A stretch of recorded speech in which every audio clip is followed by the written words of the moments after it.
Oh, shoot. Hey, guys. How are you? Oh, I got a fresh cup of coffee. I'm not on mute. How's everybody doing? It's been a while. Kinda. um, so I'm finally gonna go over the Shanda and Paul stuff that I've had forever. Like I said, there's not a ton of stuff, but as you can see from the title, somehow I missed that little detail going over it. Because I've when I got it, I think I got it when I was I on vacation when I got him? So I guess I haven't had him 2 months. I think I was on the trip when I got him. So I looked over him real quick. I don't know, actually. Yeah, I think so, though. And then, I kept looking over him real quick, and I missed that detail, dude. Uh, hold on, let me see who's here. Hi, Steph. Hi, Shelly Beans. Hey, White Wolf. Yay, I'm glad you caught it. Oh, yes. Okay. To catch up. Oh, wait, you know what? I forgot I typed in. Hold on a second. I forgot something. So July 6th, that was the date I was trying to look up because I remember it was 2022. It was like right after 4th of July. Just a summary, real quick. Okay. So we have Shanda and Paul is her son, 18-year-old, 19, an adult son that was living with his dad. He ended up moving in with his mom, Shanda. Shanda was married to a guy named Adam VanderArk. He was actually in a wheelchair. He ended up having a stroke. And that's what Shanda claims was the big turning point of, what happened or whatever, which it kind of was because Adam was out of the house. So Shanda just turned into this monster. So anyway, Shanda has a kid with Adam. We'll just call him G. They call him G. She has a young son. I forget how old he was at the time. 6, 5, 7, I don't know, younger. Then she had Timothy, so which was 15 when this all happened, right? Um, and she had 2 other kids. So she had Paul, Eric. What was the daughter's name? Oh my God, I'm drawing a blank. An older daughter that was older than Paul. Wait, Eric, the daughter, Paul, Timothy, and G. So she had 5 kids. 4 were with her first husband, right? They get a divorce, they lose custody, the kids are in and out of freaking foster homes and stuff because of abuse and just neglect and stuff. They get a divorce, Shanda moves to Michigan, marries Adam, has G with Adam. Eric was her ex-husband, kept all their kids at first because he got the 2 back, and so he had them. She wasn't supposed to have custody of Timothy. Paul was an adult when he moved in. So Paul turns 18, ends up moving in with his mom. His choice. He moves in with Shanda. A little while after Paul moves in, Timothy ends up moving in. Timothy's living there for I don't even think a year, quite a year. Adam has a stroke. So Adam goes to live with his parents so they take care of him. So now it's just Paul, Shanda, and Timothy. They torture Timothy for I think it was so it would have been like I think if I'm remembering the timeline, it would have been between like January, February to July. Because didn't I think Adam had the stroke around January, February that year, right? Um, so they torture him, starve him, give him hot sauce with bread, ice baths, freaking make him stand up against the wall, handcuff him. Oh my God, just horrible to this kid, to Timothy. And he ends up dying, right? So that it was July 6th, 2022 when he ended up dying. Um, and he had autism. That's what I mean, she just blamed him. Oh, he's faking it, this and that. If you guys aren't familiar with the case, I mean, it's not for everybody because it's hard to hear some of the stuff. But the trial happened 2024. I think it was or was it the end of 2023? It was either the end of 2023, beginning of 2024 when they went to trial. Paul took a plea deal, so he got what, what, what'd he get? 30, like 35, 10 to 35. Why am I forgetting? Sorry, guys. 30 to 100 years. Paul took a plea deal to testify against his mom, and he thought he was gonna get it easy because he could have got, like, as low as, I mean, he could have got whatever. I mean, the judge could, I think they were trying for what, like 10 years, 5 to 10 years they were trying for. Even the prosecutor recommended something lower than that. So he gets 30 to 100 years. He's shocked, because he thought he was gonna get way less.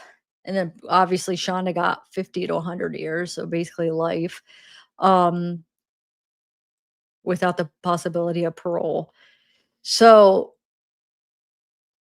oh, you guys, she goes back to court November. Oh shoot, what was it? November? Hold on, I have it up here. November 25th, I think it is. Hold on. It's no end of November. She'll be back at court for this. I don't understand what they're gonna come about, because I mean, it sounds like the judge is saying no, her reasoning for a retrial wasn't gonna pass. Um, so I'm not even sure what she's trying to do, to be honest. 11:25, so November 25th, 9 a.m. She'll be back in court. So hopefully, Law and Crime will cover it.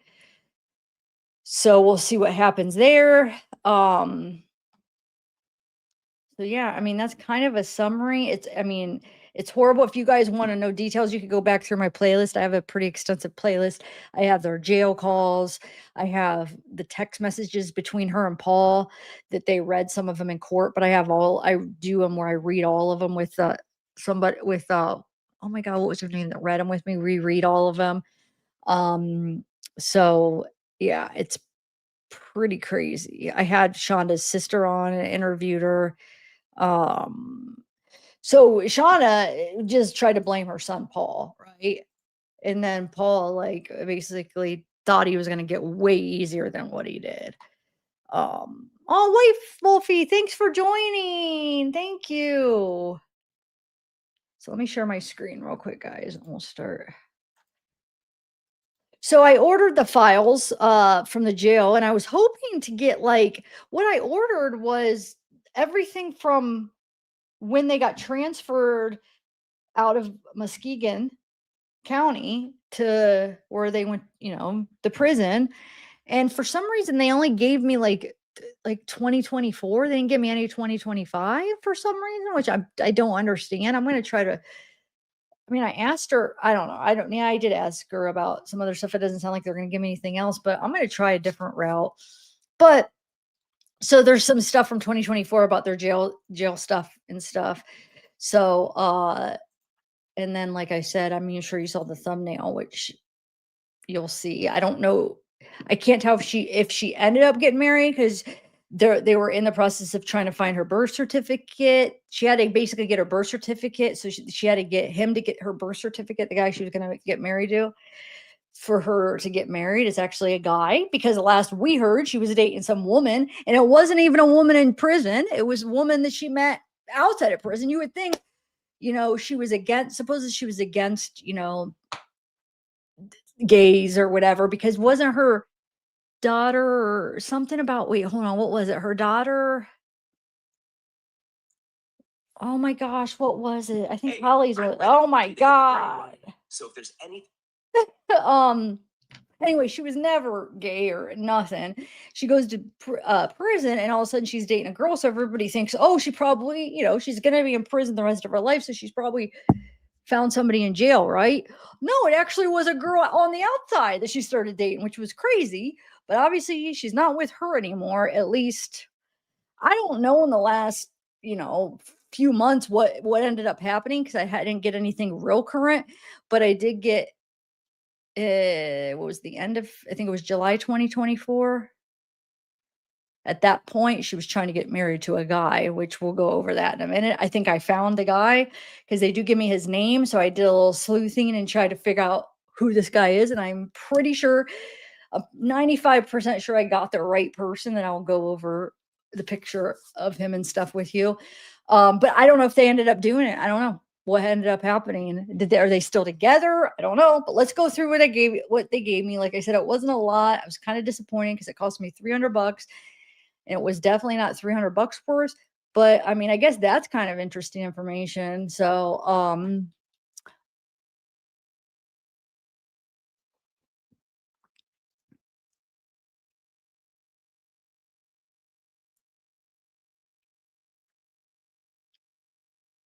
oh yeah, I got your email. Oh, that's the author. Okay. Yeah, I have that book in my drawer. Well, thanks, Steph. So let's go over this and then I'll go over who, yeah, 35 to 100. So yeah, it's sick. I mean, as far as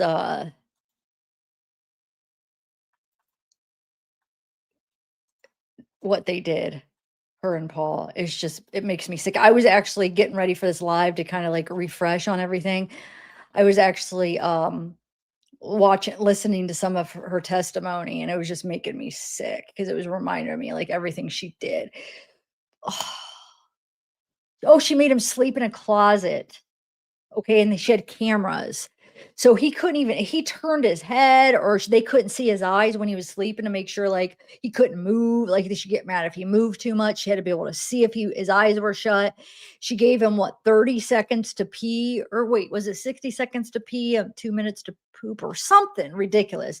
When he had to go to the bathroom, he wore a diaper. They had a diaper on him. He had to get permission to go to the bathroom, and he had a time limit on the bathroom. Um, they would tease him with food. Like the one time, like, oh, put it in his face and see if he comes after to see if he's faking. Cause he was all like, Paul's like, I don't know, he's all out of it or whatever. Oh, Shonda would be in work and be like, oh, he's faking it. Just hang a little pizza a roll in front of his face and see if he goes after it. And then we'll know he's faking it.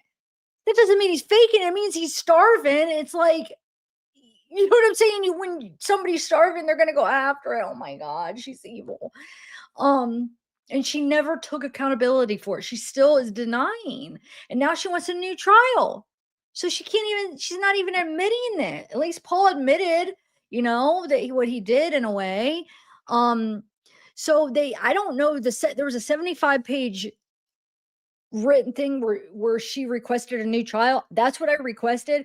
The place that I ordered the files from is telling me that's not available for some reason, but I'm going to try a couple different routes because why wouldn't it be available?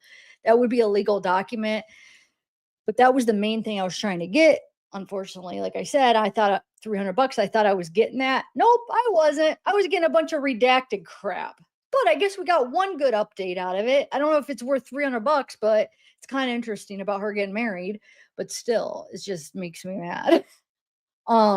And then Paul's stuff, it's just like a few things about when he was in prison, but okay. I wanted to actually, in case of you guys, is anybody like not familiar with this case? Because I mean, I do hold on. I should share a few things real quick so when I'm reading it, you guys know what we're talking about. So let me go over a couple of these pictures. So here's the house they were living at. This is one of the rooms. You could see it was disgusting. Bills. They had bunk beds, but do you think they let Timothy on the bunk bed? So they lied and said, "Oh, that's his bed." No, they didn't. They made him sleep in a closet. This is the kitchen. Okay, like they can't even just pick up the trash. It's disgusting. They had locks on on the fridge and freezer. They lock it up so Timothy couldn't get to it. They would put alarms on him so they would know if he moved. It would like he was alarmed up. They'd zip tie and handcuffs. They make him do wall sits.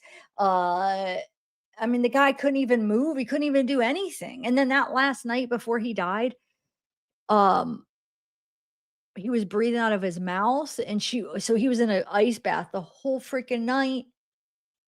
dying, basically, literally dying. Shauna comes home and was like, what did she call him? An idiot. Breathe out of your nose. Or wait, breathe out of your, yeah, because he was breathing out of his mouth, and she wanted him to, what was she be? He was being too loud or something.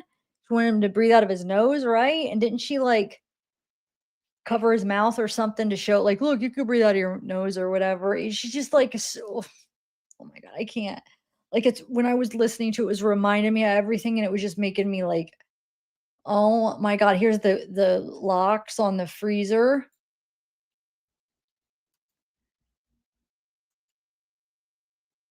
It's just sick.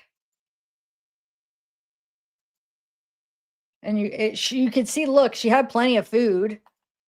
And thank you, Steph. Did I thank you? And White, thank you for the super chat, Steph. You're always super chat and you're very generous. Thank you. And White Wolf, thank you for joining. I appreciate it. So this is just kind of proving that she had food. Boy, Timothy was starving. The picture of him before like a couple weeks before he died, oh my god, it is the most shocking picture I've ever seen, and I've seen a lot covering these cases. It was the worst, most, the picture that I had the most effect on, and he was still alive, and it was like a couple weeks before he died, and he looked that bad. Can you imagine? So that means that they stared and looked at him for a couple weeks looking that bad and just continued to torture him. I just can't even. This is the alarm on the door. So if you let the door open, he would know this is the closet that he slept in. No blanket. He had to sleep on this tarp with the freaking video right in his face. So I mean, they were watching him at all times. He had a diaper, like I said. I can't. This is where Paul hit the door because he had a bad tempered Paul. The son. There's the bathroom, and you got the camera, and then there was hot sauce in the bathroom because he'd be in the bathroom. First of all, you're naked with you're a teenager going through puberty, basically. He's 15 years old with your 19. I think he was like 19 at the time. Paul, his brother, like in the bathtub. How humiliating is that? In an ice cold bath. Oh my god, it's making me want to. There's the hot sauce. They would make him eat bread and hot sauce. And it was like that extreme hot sauce. Like, look, there's the zip ties. Oh my god. Handcuffs. I can't. There's the ice machine because that was important because they made him do ice baths. And, it wasn't that much ice. And so they wanted to show how much ice. I mean, the state. I'm talking about why those pictures. They focused on some of that stuff.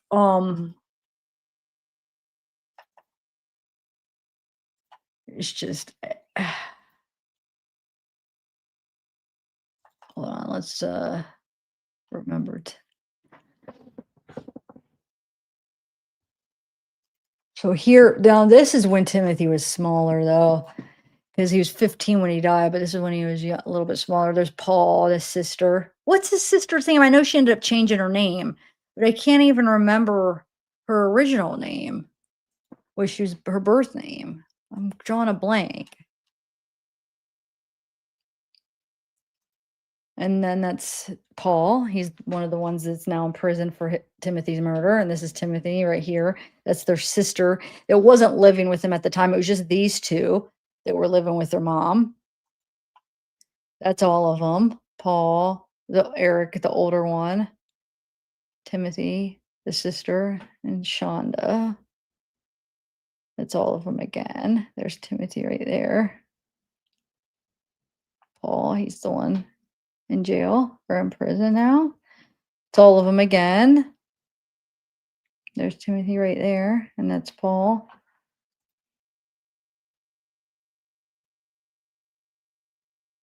That's G, I think, and is that Adam? I think that's G. I don't know. I think that's the stepmom right there, and then all of them. Because remember, they basically, when they got Shonda and Eric, her ex, that got a divorce, then the kids all basically stayed with the dad. So they were kind of raised more with their dad because Paul didn't go live with his mom until he was already an adult. He was already 18, and then Timothy when he was 15. But they were basically raised with their dad. But even when Sean and him were together, they're in and out of like foster care because the home life was horrible. So there was a period where the mom, Shonda was home, but it was just so bad that you know, child services would get called, and so I mean they they weren't always, they got into foster home. I think Paul, Eric, and well, they all would have. Yeah, never mind, right? Why can't I think of there's Sean. Ugh. Let's think of the daughter's name. I just wanted to show some pictures if anybody's new and you guys could know who this is, the evil one. That's the worst out of them because I mean she was the mother. This is all of them. Timothy right there. Paul right there. That's all of them. That's her ex and his new wife. And there's Timothy down there and Paul right there. So yeah. Oh, thanks, Steph. Thank you. Okay, I just wanted to show a couple pics to there's Paul, the one in prison, and then there's Timothy, and then their brother and sister. Thank you, Steph. That's so sweet. Here they are again. Paul, Timothy. This is the older brother, Eric. And whatever the sister's name is. There they all are again. It's probably G. It's their brother that Shonda had her brother with had a son with Adam, which Adam ended up dying. So Adam ended up having the stroke. He was living with his parents when this all happened. So he was alive when it happened, but he wasn't living there. And then he divorced her after that all happened. And then he ended up dying. Like I think it wasn't even I have to look at the date. Wasn't even a year after Shonda was in, well, maybe, I don't know, maybe around a year after she was in prison. I have to look at the date, but he ended up dying when she was after it all happened and she was already in prison, but he had divorced her. So yeah, she's sick. I mean, if you guys are interested in the case, like I said, I have a playlist to have go all over family history, all kinds of stuff, the incident reports. Um, but then I also do recommend watching the trial too. That's really interesting because she takes the stand, Paul takes the stand. If you are new to this case and you don't know, there's Paul right there. Where's Timothy? Right back there. It's very interesting. It's not long. It was just a cute couple days. The main witnesses were Shonda and Paul. They were I mean, there was other ones like the cop and stuff, but they were the two main ones. There's Timothy right here. That's Shonda's ex. That's basically Paul's dad. Paul and Timothy's dad. Which Shonda was not supposed to have. Shonda was not supposed to have Timothy legally, and they knew it. They both knew it. And freaking, he should not have been there. There they all are. There's Timothy, Paul. This is when he took the stand. Paul. There's him a little bit older. Timothy right here. There's Paul. Timothy. There's Paul right there. A little bit older again. Timothy's right there. And Paul. All right. So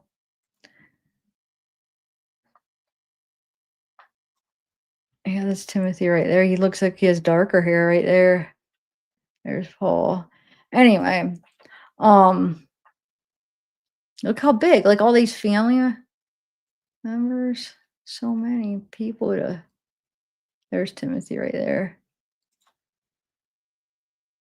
Where's Paul at there? I don't know.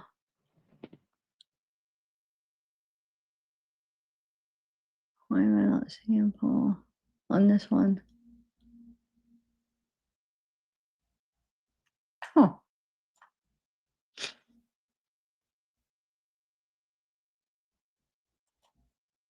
That's Adam, the one that Shanda was married to at the time that it all happened. Like I said, he wasn't living there. There's Timothy.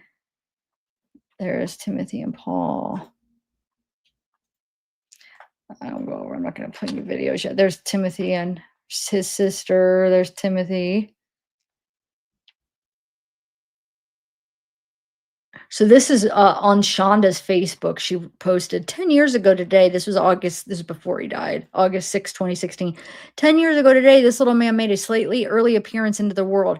Though he was 4 weeks early, he was the biggest of the kiddos at birth. Timothy, you have been such a blessing over the years, seemingly never doing things the easy way, but lighten up the world with your smile and heart. I love you so much, buddy. This is from the mom that freaking tortured and killed him slowly, like the worst kind of death, slowly. Like, are you kidding me? And this is her talking about uh trying to get the kids back. So it says, so this is 2009. Returns home again empty-handed, but not quite as bad as previously. We now get to see them with the people they're with.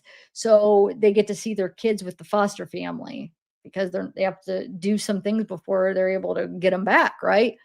Um, Mostly friends and family will mostly be whenever they allow it, which is whenever we want. We'll get to see at least the 3 oldest for Christmas. Still working on placement for Timothy. Anybody that can care for an adorable 3-year-old because they were not fit to have them. And then somehow Eric got him back, but Shanda and Eric were going through a divorce, and Shanda was not supposed to have custody of them. And then look, she has the nerve to post this 2011 assist in the fight to stop CA. Are you kidding me? There's Paul and Timothy.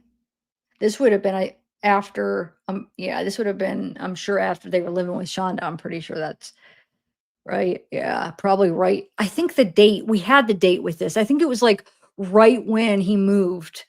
Right when he moved in with his mom, because Paul was already living there about a year, and then Timothy moved in with his mom. It was right around that time, I think, is when it's like a TikTok they made, is when they made this TikTok, which, like I said, I go over all that in my playlist, all their TikToks and everything, if you're interested. I don't have time. I mean, I'm not going to do that all here because I want to go over the new stuff, but I just wanted to give us quick little, there, Timothy, remembrance of Timothy. That's him right there.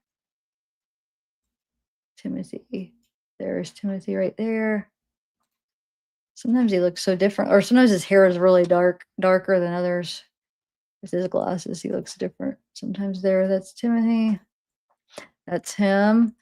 Right there, it does appear that he's get thinner. If you think about it, this is when right here is around when he first moved there. And then look, he's already starting to get a lot thinner. No, this is younger picture. That's Paul.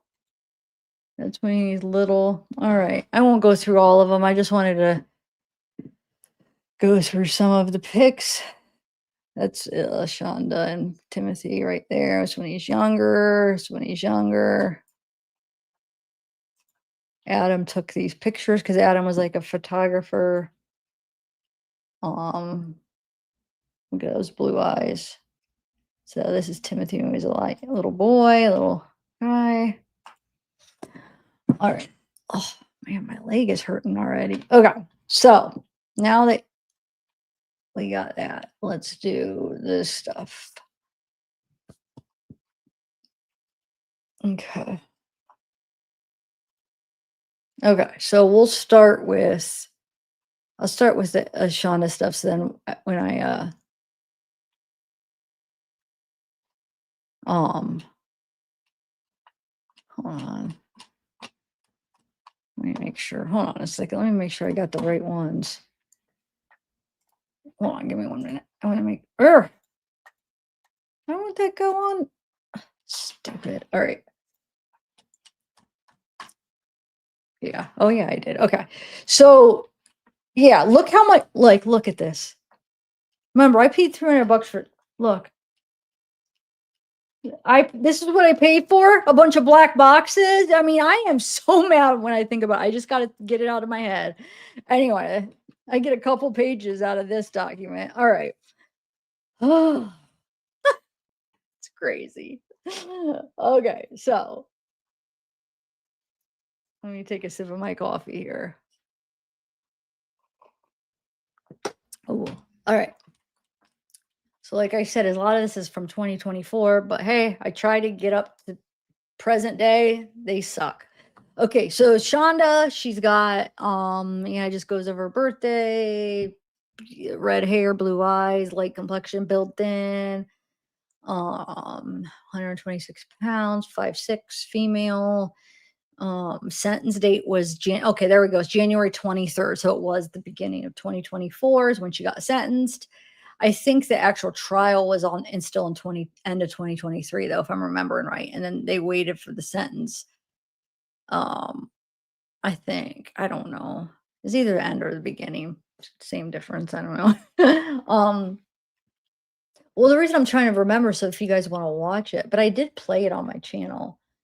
I guess you don't need to know the date though to watch it. Um,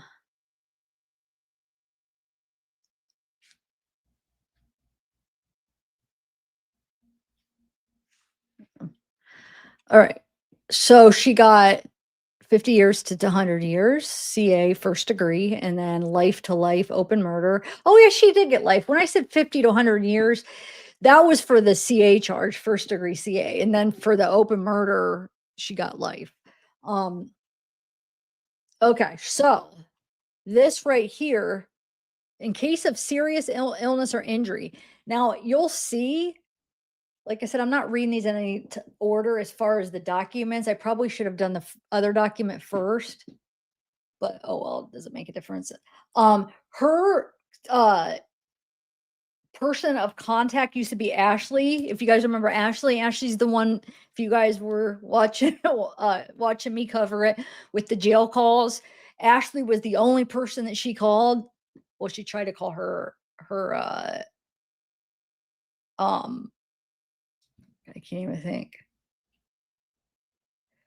She tried to call her brother, but Ashley was the only one that answered, but she only tried to call her brother once. So she knew she didn't have anybody to call. So her point of contact used to be Ashley, but it changes to Frederick. Okay. Wait, what's going on, Osane? Oh yeah, no, I'm looking. I look on and off. Hey, Shelly, did you need something? Um, yeah. Oh yeah, I have Cash App.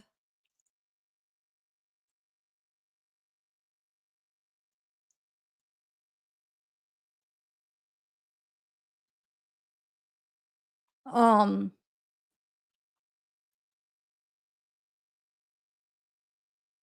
do I have it? Maz, can you do the Nightbot Cash App,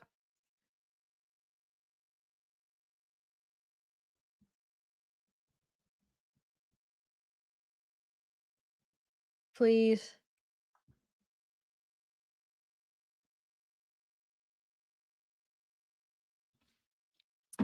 I think I have it. Hold on a second. I think I have it on a Cash App, but hold on. I think I want to read that first. Yeah, let me do this document first because so at least it'll flow a little bit, even though it doesn't make that big of a difference. I think because I saved them and then they went backwards. Okay.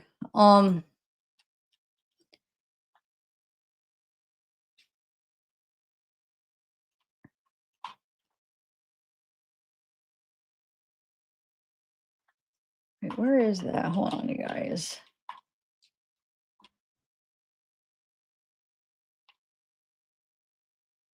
Okay. Yeah, let's do this one.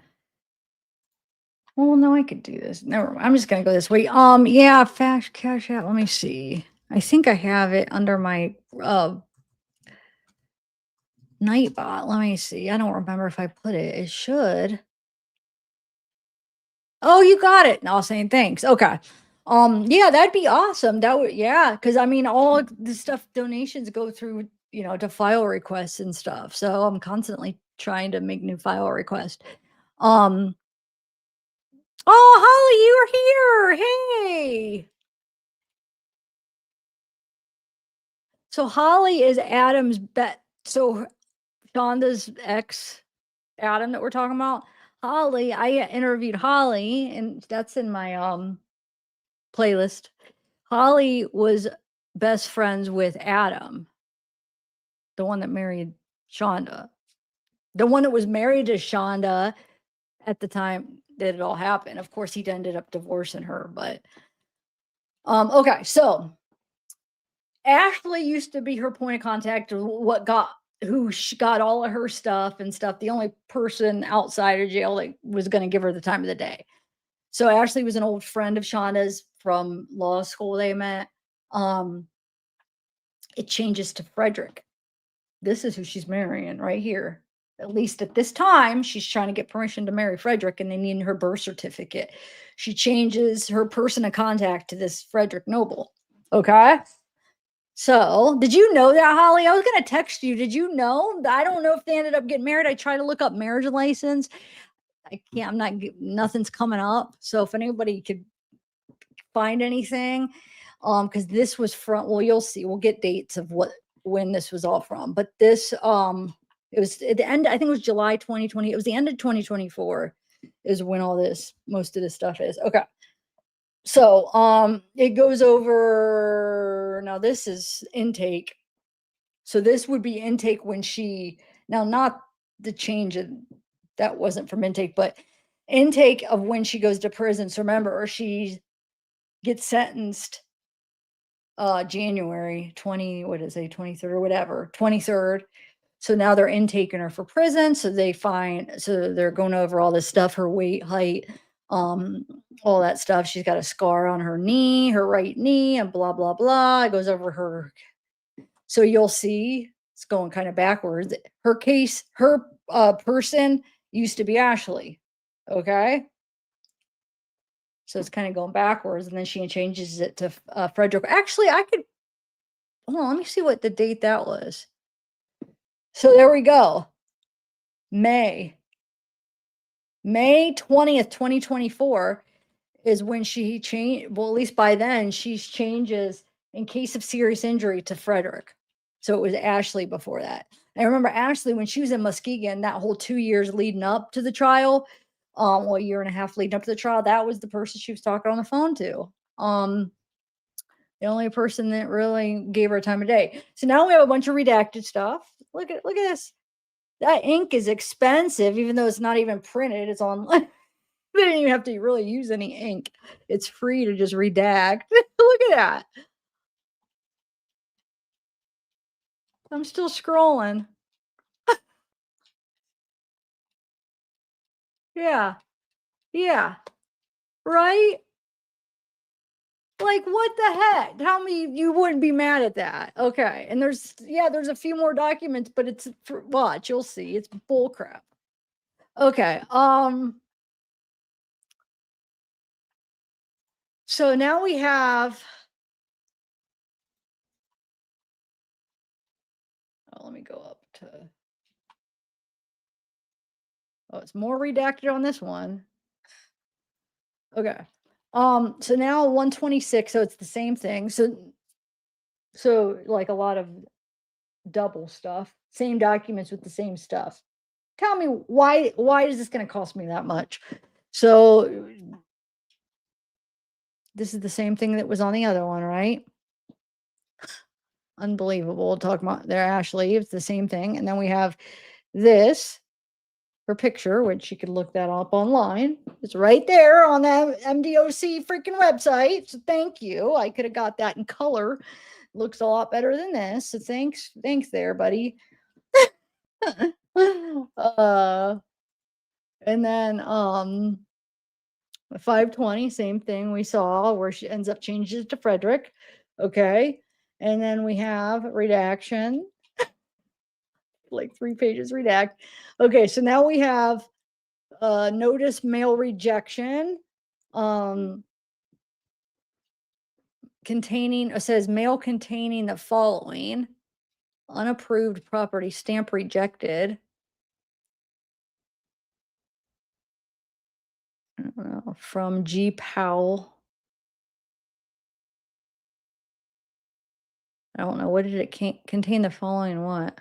Unapproved property? I don't know what it contain. The section to be completed by prisoner. Indicate what you want to have done with the item identified above by marking one of the following. So does she want it destroyed, picked up, turned over to prisoner benefit fund, donate to charity, store from a record office, item arrived without receipt, I request a hearing, return to to sender at my expense, send at my expense to. So somebody by the name of G. Powell tried to send her something, and it was mail contained something where she couldn't get it, right? I wish I knew what it contained. So they're asking her, "What do you want me to do with it?"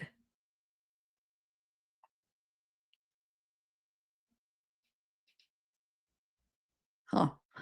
Anyway, it doesn't look like she checked off anything here. Now we got more redacted stuff. Great, isn't it? And then, Shanda is her birthday race. Lifer, yes, I like that. Yep, lifer. Arrival date 10/21/2023. Which that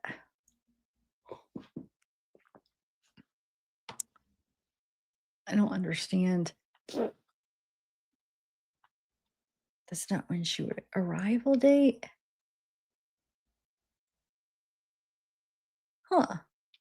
That doesn't even match up to anything. Anyway, so she got Ashley. So this is her friend Ashley. She has on the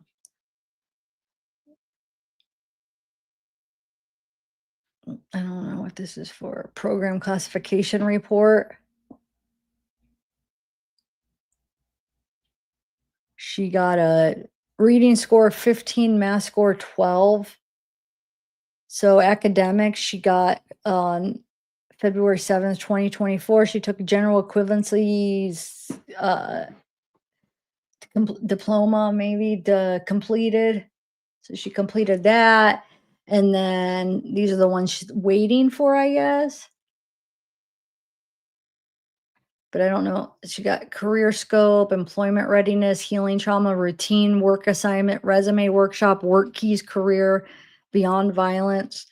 Birth certificate she's requested is active. She requested at 12/27/23. Doesn't look like she's got it up until 2024. Identification card, social security card. Okay. No medical comments. All those medical things that she supposedly had wrong with her. It doesn't look like there's anything. Um, oh, it's contact in case of emergency. Yeah. So same thing. It's the same thing. So she still has Ashley on right here on this one. Okay, so this is the same thing. This is completed. Birth certificate completed. Records office. Well, I don't know. All right. More redactions. Okay, and then this is the confinement level. So they have to judge what confinement level she should be. Huron Valley Complex. So she has purpose of screening is transfer. Okay. Any escape attempt or conspiracy to escape? No. No escapes. No sexually aggressive. None of this. Saying no pending escapes. Is prisoner serving a life sentence? Yes, but they didn't even check that off. Juvenile arrest. Okay. DD or BCD from services in the last 10 years. Number of assaultive adult felony convictions, 2. Everything else is 0. And then time to ERD.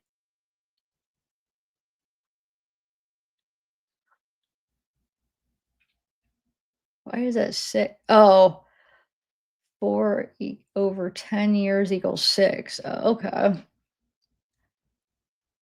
So 6, subtotal 8. So she's ended up scoring 2, management level. I don't know. So she's if you agree that the highest level between 1 or 2 correctly identifies as prisoner's true security need is enter that level in the box 3.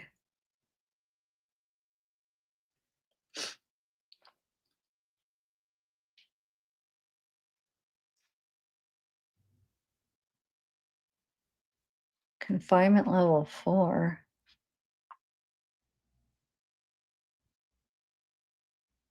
Huh.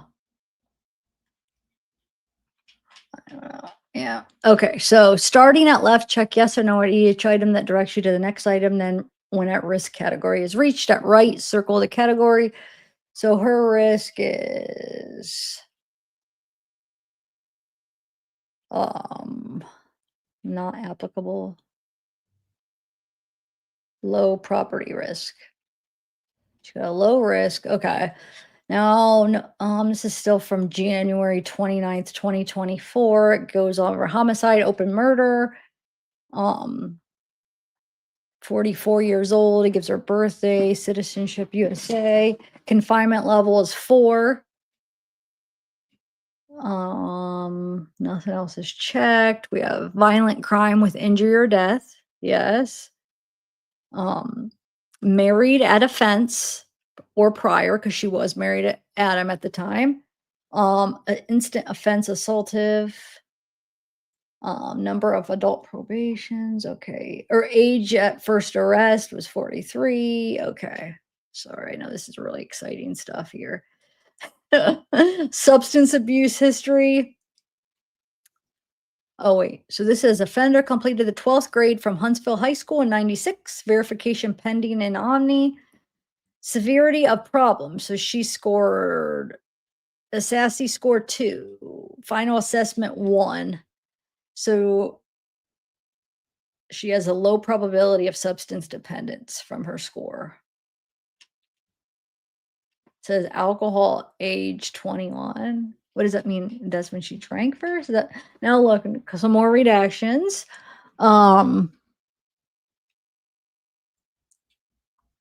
And I forgot to thank the person. I'm sorry. When I said that, the person was asking the cash app and they're like, "Oh, I want to help you with the files." I forgot to even thank you for saying that. Um, thank you. Is it Rachel? Sorry, sometimes I'm like there's so much going on and then I'll start to remember stuff like, "Oh, wait. Who's the one that Rachel, are you the one that said that? That you wanted to help pay?" Thank you. If I think that was you. Yes, it was you. Thank you, Rachel. But yes, and I do have Cash App. That'd be awesome. Thank you so much. I didn't mean to like just I feel like I just kind of like went over that and didn't say anything. All right, so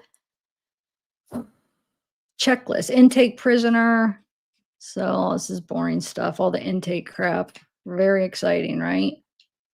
It's like, come on, people. Like when I ordered the stuff, this isn't okay. Declaration of received clothing linen. So let's see what she got. Okay. She got a winter coat, medium. It's $25.91. She got a pair. Now this is what I don't understand. Only this stuff that has a mark by it she got, right? I'm saying, because I don't think, yeah, I'm pretty sure. She got a pair of shoes, 8.5 is $23. Pair of socks, 3 pairs, 34 cents. Brassiere, a large, 3 each, females, 765. 7 panties, looks like that's a medium, I think. 7 pair, females, $1.92. 1 pajama top, medium, 2 each, 628. Pajama bottoms, medium, 2 pairs, is 685. Is that per each? Um, I guess that's replacement value, so do they just get those? Sleepwear robe, medium, 17.95. Pair of gloves, 1 pair. A winter cap, 109. Gloves were a dollar. It looks like she got jumpsuit, a medium, 10 that's 10.51. She got a blanket. Must be nice because you didn't even give Timothy your a blanket. 5.25. She got oh, I can make this a little bigger, sorry. Wow, sorry. I didn't have that very big. Um, she got sheets, 2 each, or 2 sets, 1 pillowcase, 2 each, a towel, 3 each, so she got 3 towels, 2 washcloths, 15 cents. Towels are 72 cents. Wow, that's pretty cheap. But that says replacement, so I don't know if that means that the original or they don't even have to pay. Okay, so as you could see, she sends this to Frederick Noble, and it says, so this is dated 8/26/24, so just last August. Um, and it says, please have my birth certificate sent to Frederick Noble. And it says, in order to purchase a marriage license. And then it says, Shanda, to whom it may concern. I'll make this bigger because this is the only interesting thing on all the stuff that we got from Shanda. Um, Shanda Margaret VanderArk has permission to marry Frederick Noble. Her prison ID number is blah, blah, blah. Birth date, she is currently divorced. Chaplain Tellis. So he's given her permission on August 10th, 2024 to marry this Frederick Noble. Criteria for inmate application. And if either person's applying for a marriage license is incarcerated at the time of application, this office will require the following: a letter from the prison warden, chaplain, which she does. That was the letter from the chaplain right there. Dated within 60 days of application, along with all the following information: full legal name of inmate, confinement prison ID number, date of birth, current marital status. Applicant must bring inmate's birth certificate with letter. The letter must have the original signature and title of the person supplying the information. This letter must be hand carried to the office at the time of the application. And then here's some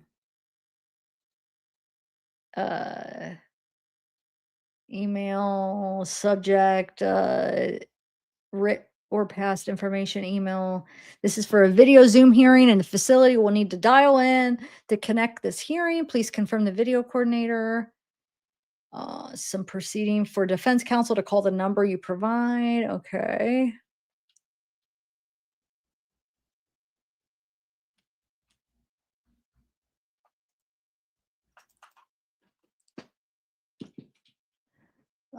So basically, there's some Zoom hearing that she had to go to, or Zoom meeting hearing or whatever that she dialed into.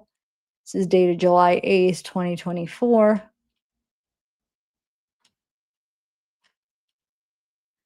And then this is from July 10th, 2024. It says, in response, I'll make this bigger. In response to your kite to the record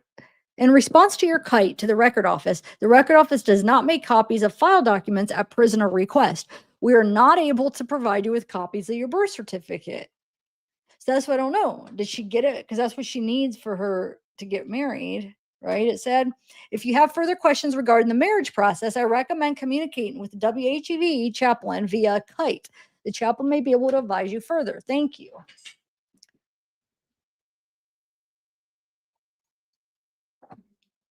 Okay.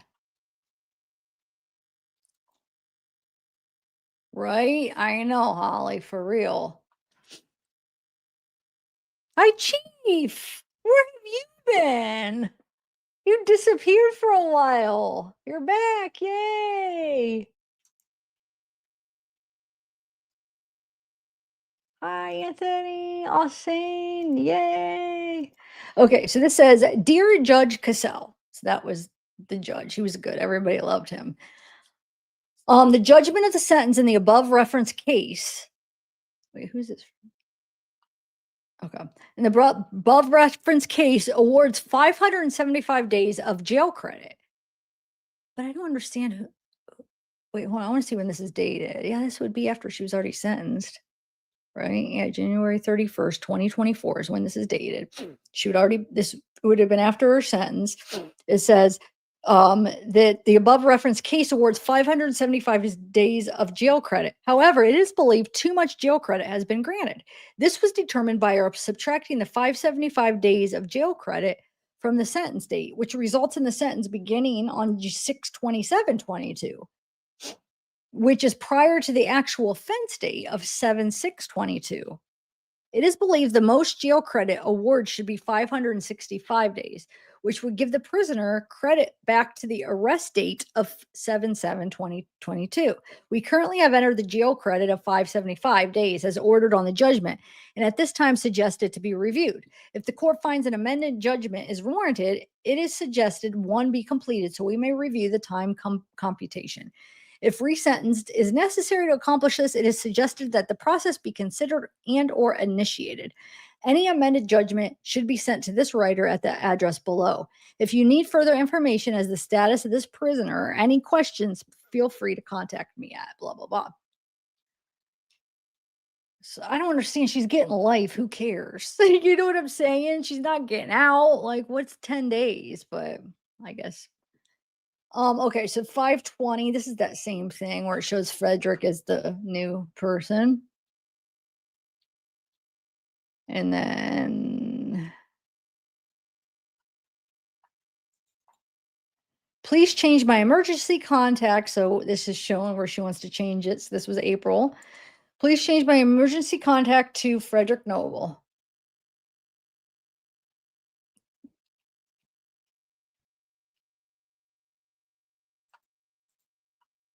Um, January 17th. So now it's good. All these none of this is in order. It all goes, I mean, this is January, that was May. It's just all with 2024. So don't it's just a mess. Oh, these court docs are just sometimes they're so messy. Um, movement 1/22/2024, it's 8 a.m. Release to court. Writ Muskegon County Sheriff's Department or designee will pick up Shanda. So it's when she's, I'm sure, going from the county to prison. Parole discharge. Okay, so all this stuff. ID issue, property control, dress out department, blah, blah, blah. That's all empty though. Please see the attached to be advised Muskegon County would like to pick the offender up on 1/22/24. Please advise if the offender will be available for pickup and reply to all as Muskegon County is copied on this email for confirmation. Just talking about her picking her up. I was hoping to pick up Shanda from the Huron Valley on this writ on Monday, January 22nd. She hasn't been sentenced yet, so I'll be setting up the transportation. If you need anything further from me, please contact me at email. Okay.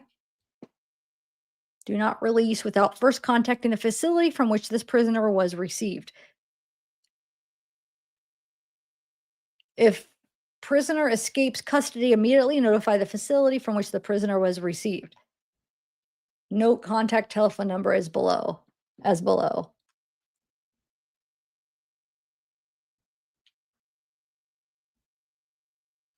Okay.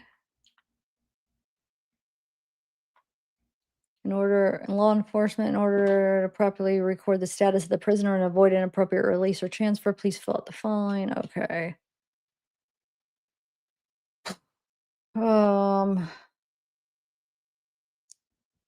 Yeah, there's the judge. No, this is about transferring. Here's the people that we're going to be transferring, or the picture of the deputy. It's two different ones, Sean and Christopher.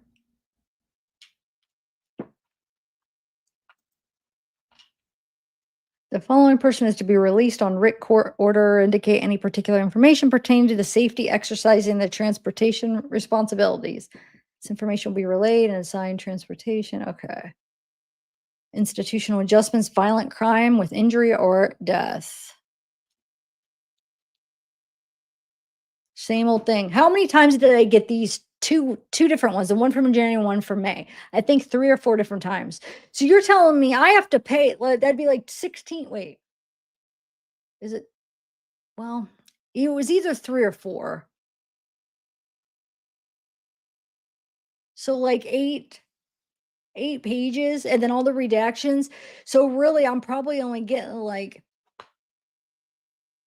20 pages of, if that, of not, that's not the same thing over and over, and it's not redacted, and that 300, I don't know. I just feel like they really ripped me off. I'm sorry. I try to like get my money back or some of it, but they won't. Jerk.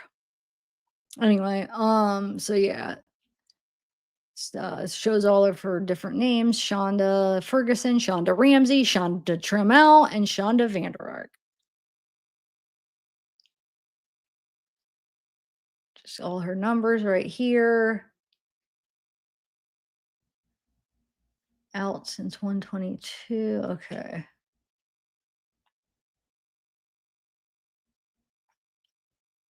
I mean, bunch of crap. Nothing. I mean, stupid stuff.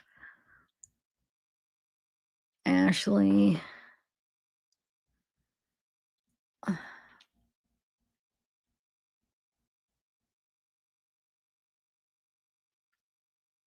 Contact person. That's when she makes her friend. This is Women's Huron Valley Correctional Facility. It says ear pierce, 1 hole, scar, Playboy bunny tattoo on her butt, and scar. uh,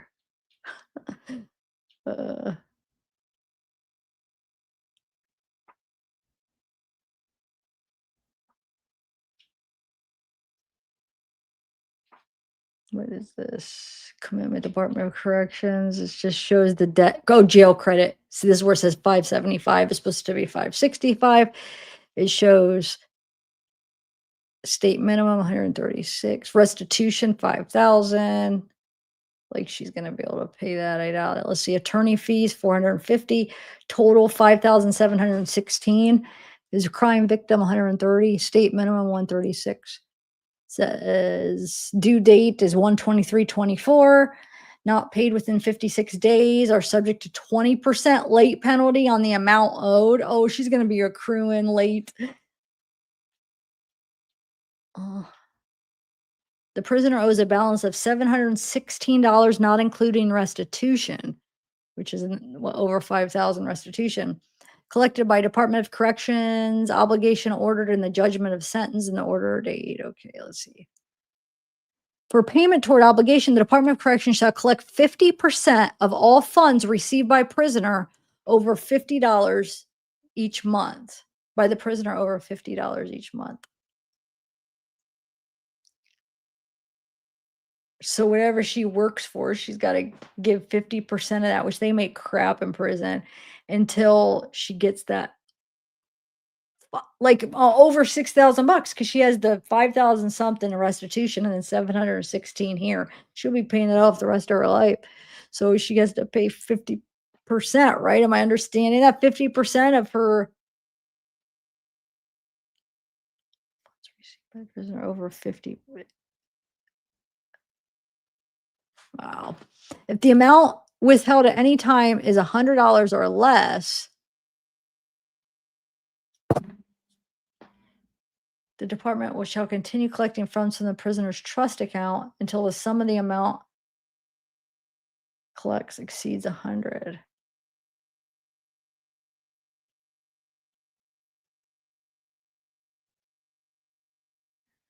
Wait, collecting funds from the prisoner's, wait, if, hmm. Withdraw from the prisoner's trust account till the obligation is paid in full. I don't even feel bad for her. Oh man, what she did was horrible. Sick. She's convicted of an offense under blah blah blah. She was at least 18 years, committed to the jurisdiction of Michigan Department. Okay, let's see. This is boring. When the offender arrives, you will bring them on count like you would any other time and enter a case note. I've attached an example of what RGC sends us when the prisoner arrives. They sent us a commitment order pending sentence with no specifics. I'm not sure what the information was forwarded. Maybe Elena can then assist you with some of your questions, but bring the prisoner on count as you normally would. Most likely a new commitment. Please be sure to notify the specialist, including Laura. When the prisoner has been brought on count and forward any paperwork to us, we will monitor it to make sure she's sentenced prior to 45 days. We have an anticipate date of arrival Thursday 12/21/23. This is our first this is a first for our office. How do we identify the offender and what movement will be utilized? Please advise. Thank you. It's probably supposed to be read backwards. Usually with the emails, you got to read them up. Gosh, I don't even care. Muskegon is attempting to bring the offender that has not been sentenced to MDOC yet with attached documents. The county has been informed that we cannot accept unless otherwise instructed.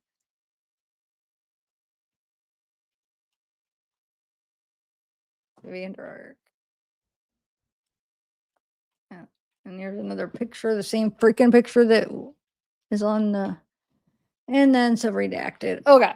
So before I go into Paul's stuff, um, so they don't give me much because they redacted, his address, and well, they did keep a part of his address, which was very helpful.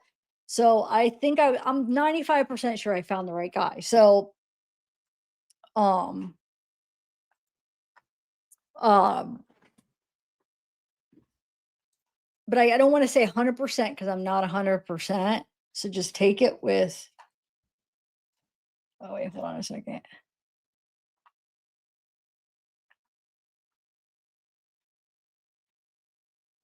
Let me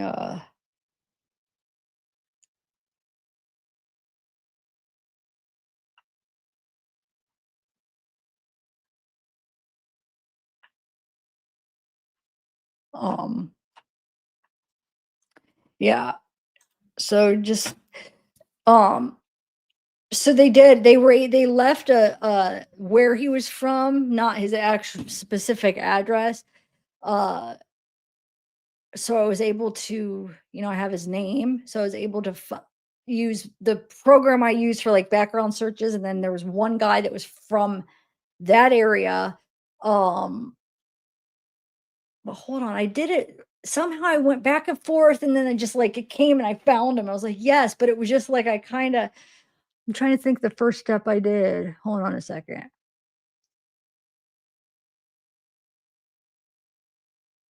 Because I did the background search, and then I found the one person that matched the address, and then I went back. Wait, hold on. I did something else to double. I linked it with something else. Hold on a second. I don't know. I was able to link it again. That it matched with something else. That's why I feel pretty good because I was able to match it multiple ways with different things. Um,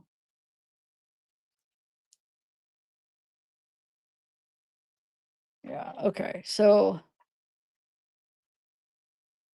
oh, so then, and then it was like, okay, you couldn't find a picture. I wanted to find a picture. So I saw who it was. Okay. I'm like, okay, I'm pretty sure this is the guy. I have his address, his phone number. I know his name. I know his birthday, but I could not find like any social media by that name with the picture. I'm like, God, what good does it do to just tell them the name? Like, we want to see a picture of this person. And then I was able to find a picture. That's where I did it in a weird way that somehow I was like back and forth, and then this picture came up and it matched, where he was from and his nickname. They call him Fritz, and everything. But anyway, so here's a picture. Like I said, I say 95% this is the right Frederick Noble. Okay, hold on. But I'm not 100%. So if it ends up not being, just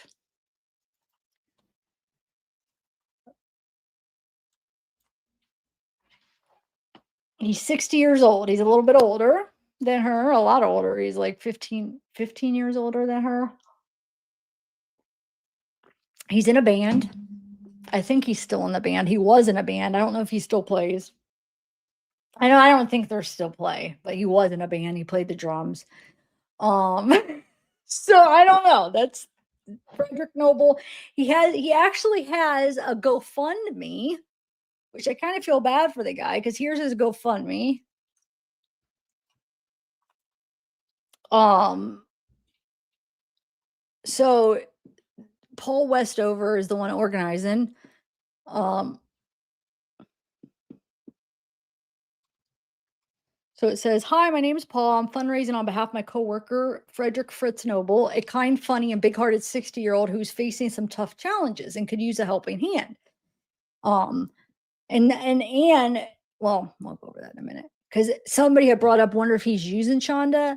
That was one of the big things after I did a little research into him. Not that I'm saying this guy's a bad guy, but he's had a hard time. He filed bankruptcy not that long ago. So it's like, wonder because we know Shanda has that trust, but she's not going to be able to touch it or anything.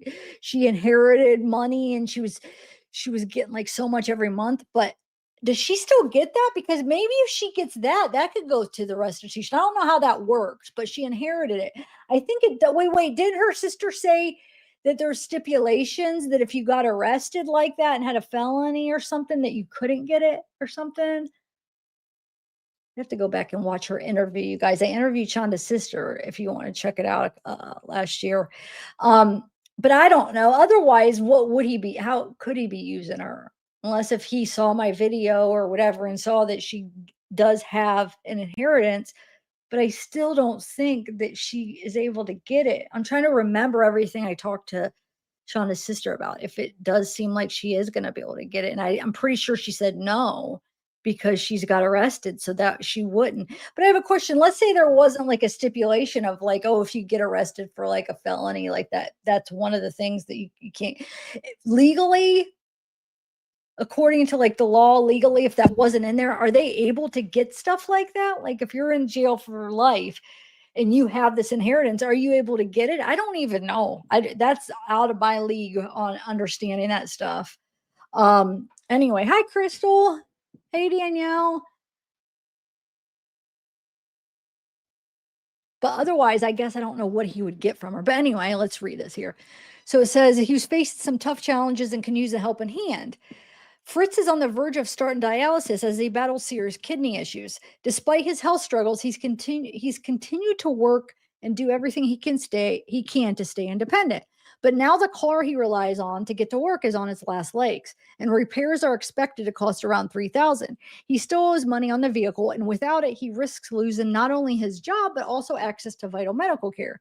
Fritz is a lifelong animal lover who shares his home with Ollie, his beloved cat, and a constant companion. He's also a huge sports fan and a former recreational hockey goalie, known to his friends for his grit, loyalty, and great sense of humor. Fritz isn't one to ask for help, so I'm asking for him. Every dollar raised will go towards car repairs, medical treatment, and keeping him mobile, working, and stable as he navigates upcoming medical treatment. If you can donate, thank you from the bottom of our hearts. And if not, sharing this with others would mean the world. Uh, Hi Tina. All right. So anyway, so he raised 1,600. So I started to look into him a little bit, and now that as I was looking into him, I was learning his nickname and like how he goes by Fritz. And how did I find his band? I'm trying to remember. I like to tell you how I got from point A to point B, but it just happened today. I swear my memory. It's like sometimes I worry. I was like, am something wrong with me? Like I can't remember like I used to. I'm trying to think how I came to his band, but somehow I was able to whatever. I'm just like over there sleuthing, trying to take any little uh sign or not sign, any little clue, you know, to try to find more about him. And it led to this band that he used to be in. Can't remember how I got from point A to point B or to point C, but it's wait, what hold on. It's interesting though, because that's where he does his Facebook is through the band's name. And guess who he has on his Facebook? Taylor Business. But I'm curious because like, why wouldn't he like have Shonda up there, which is kind of interesting that he doesn't. He has a picture of Taylor Business and a quote. All right, let me show you. But I don't know if hold on a second. When's the last time he posted on it? Because maybe, no, I guess October 9th. So his old band is called Strangulated Beat-Offs. I don't know. I don't make this stuff. I just report it. I don't. So somehow, it came to this, and like I said, I forget how I linked it, but whatever my little sleuthing led me to his band, which I listened to some of his music. It's on there. I was debating, should I play something? It's not on here. It might be on here too, but I found a site. That's how I got to the Facebook is from the site. So from the site, it had a link to the Facebook, but I forget how I came to the site to learn that he was a musician. I don't know. He was in a few different bands growing up. One of them was this. And if you go to his photos, look who he's got. Oh, and then he has her thing. Went off and told an addict, I'll never stop buying you dope so I could sit back and watch you die. That was one of the things she posted on her Facebook. This is Taylor Business. So what does this tell me? He's a true crime fan, probably watching some of these women that commit murders. Probably how he got to Shanda. And then somehow maybe he wrote Shonda and they started talking. I don't know. But then, I mean, she's trying to marry this guy. I don't know if they ended up getting married, but no, she is. I just find it interesting that oh yeah, Taylor's very interesting. Like, but I just find it interesting that this person that possibly is Shonda married? Well, I mean, I don't know. Can they have got away with it and nobody knew? I don't know. And she was trying to marry him in the end of last year. Could they already be married? And he's got like Taylor stuff up. Anyway, what else? Look. So I mean, he's got true crime stuff. So he probably watched her case and somehow was attracted to her, I guess. I don't know.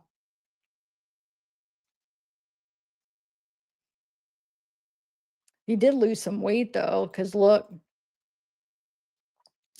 this is from 2017, and the GoFundMe is more current, if you ask me, because it says, when is hold on, I had a date on the GoFundMe.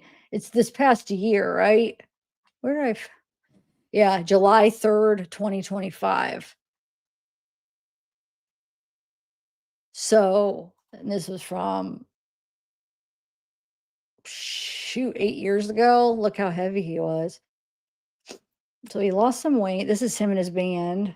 Let me get you the other page I was looking at. Here's the page that I first came to with his band, and then it linked to his Facebook. But you could listen to some of the music on his other bands. Not my style, but you'll see like he plays drums. This one he plays drums and guitar, but it looks like he's mainly a drum player. But yeah, like I said, I'm 95% this is the right guy, because it does give the St. Charles, Missouri, which is a I don't know if it's a small city. I mean, there's only one Frederick Noble that I could find that even links to St. Charles, and it's him. So I was like, and he has it from Shonda's documents, St. Charles, Missouri. So it's like, it's got to be him. The name is the same. So I don't know.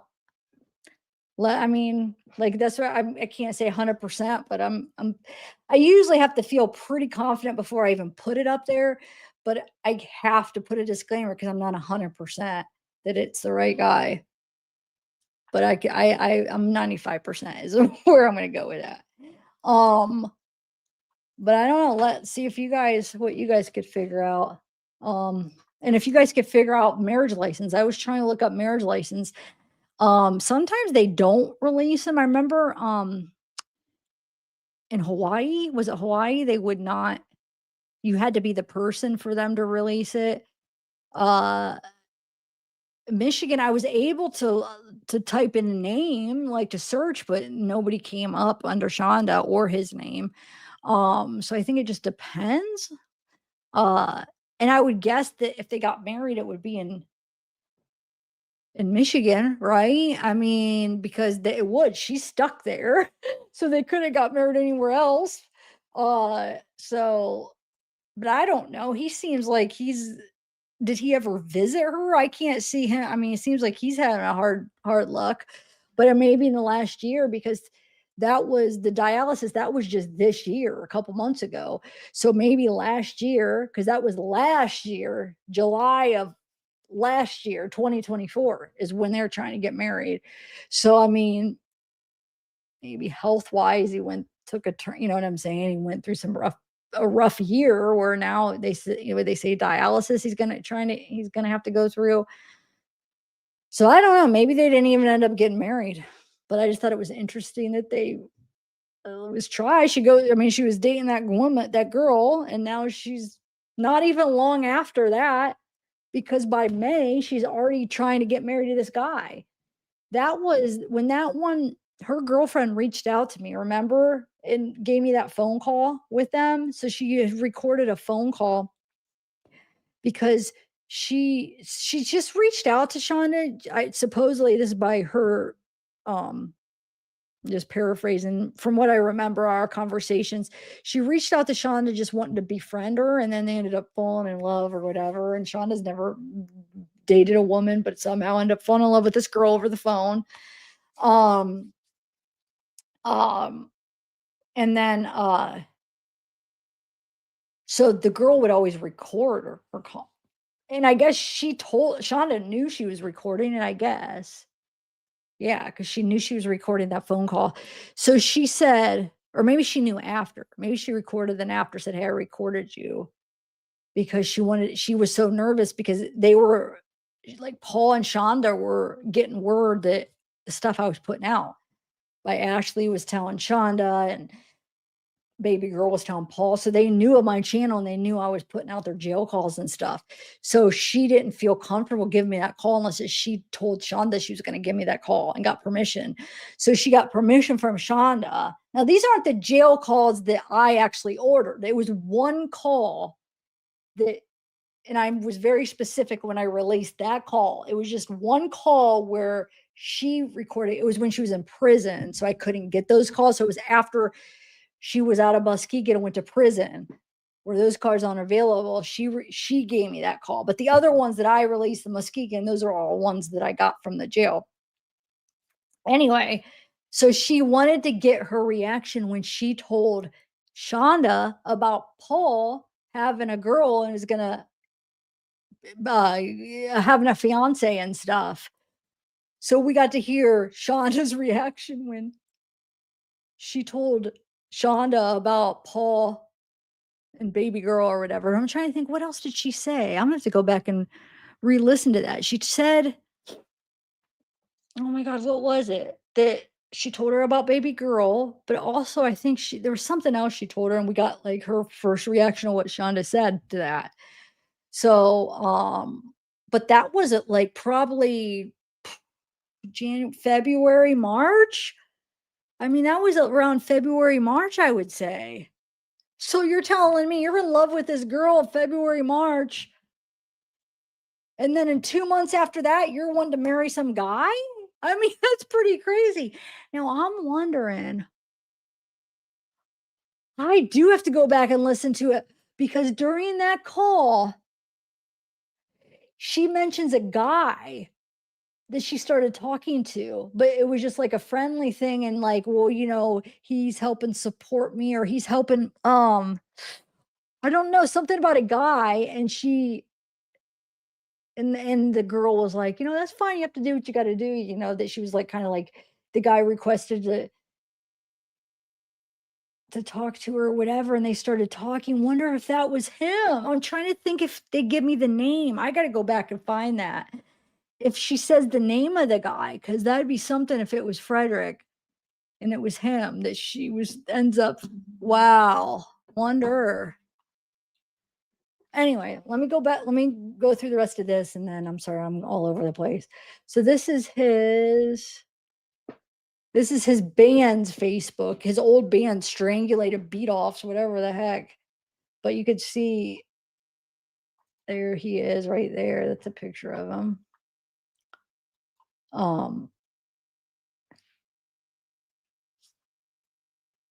so you guys could check it out if you want to look. There is some you guys are interested. And there are some posts to like them playing right here. I don't know if he's the one on the drums or because I know on some of the bands he played drums and guitar, but I think he mainly played drums. I don't know if that's him on the drums. I can't tell. It's blurry.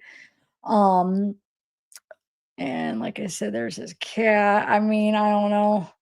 Oh yeah, then here's the other, and you can listen to some. That's him right here because it goes by the nickname Fritz. Even in his background, it shows like one of his aliases he uses is Fritz Noble.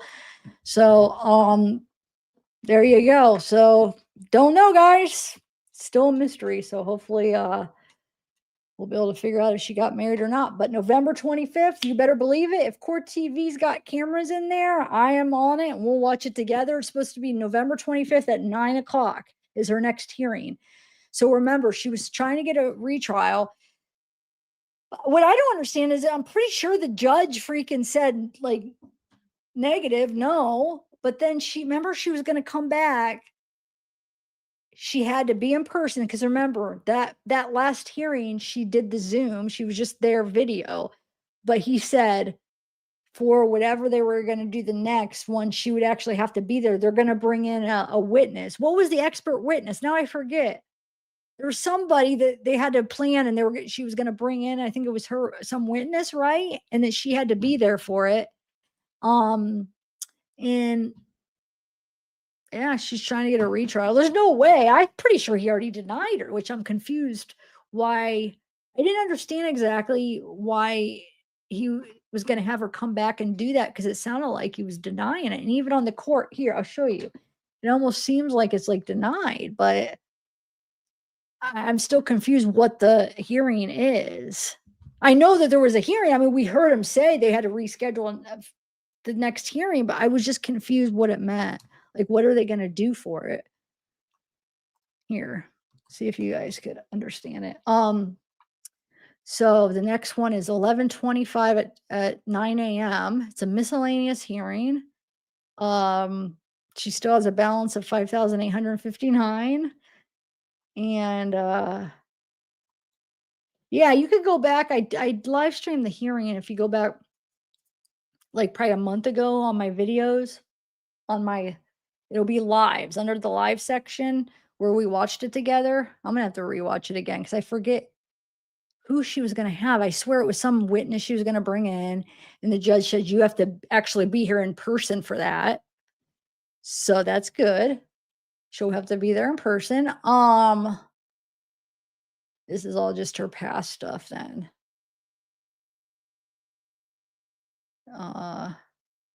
She got arraigned on the 8th of 2022. Yeah.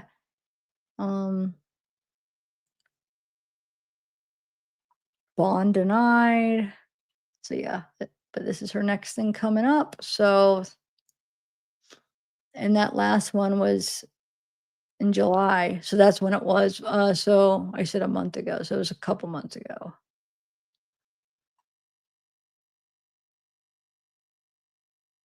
But yeah, okay. So we will definitely be watching that. What do you guys think? Let me read what you guys are thinking before I go to Paul's stuff. Oh wow, Steph. Thank you. Oh, I did okay, I did get those. Hey, Crystal, thank you for joining. Um, I know, right, Cam? I know. I know, analytical one. It is. Go listen. If you guys hear, if you guys want to check out, um, if you want to check out his his Facebook under, I can't find like a personal Facebook he has under all any of the aliases, nothing's coming up. But I found this, so that's his Facebook. And then if you want to, there you can listen to some of his bands. If you click on this one is with White Suburban. If you click on this, there, see, but so he's been in a couple bands, but the Strangulated Beat Offs, none of those actually have it under this where you could listen. But the first two you can, the White Suburban and Culture Shock, you could click on it and then listen to a few songs. Uh, here, if you guys want to check it out, I don't blow yourself away there. I listened to him because I had to. I was curious, like, okay, what's this all about?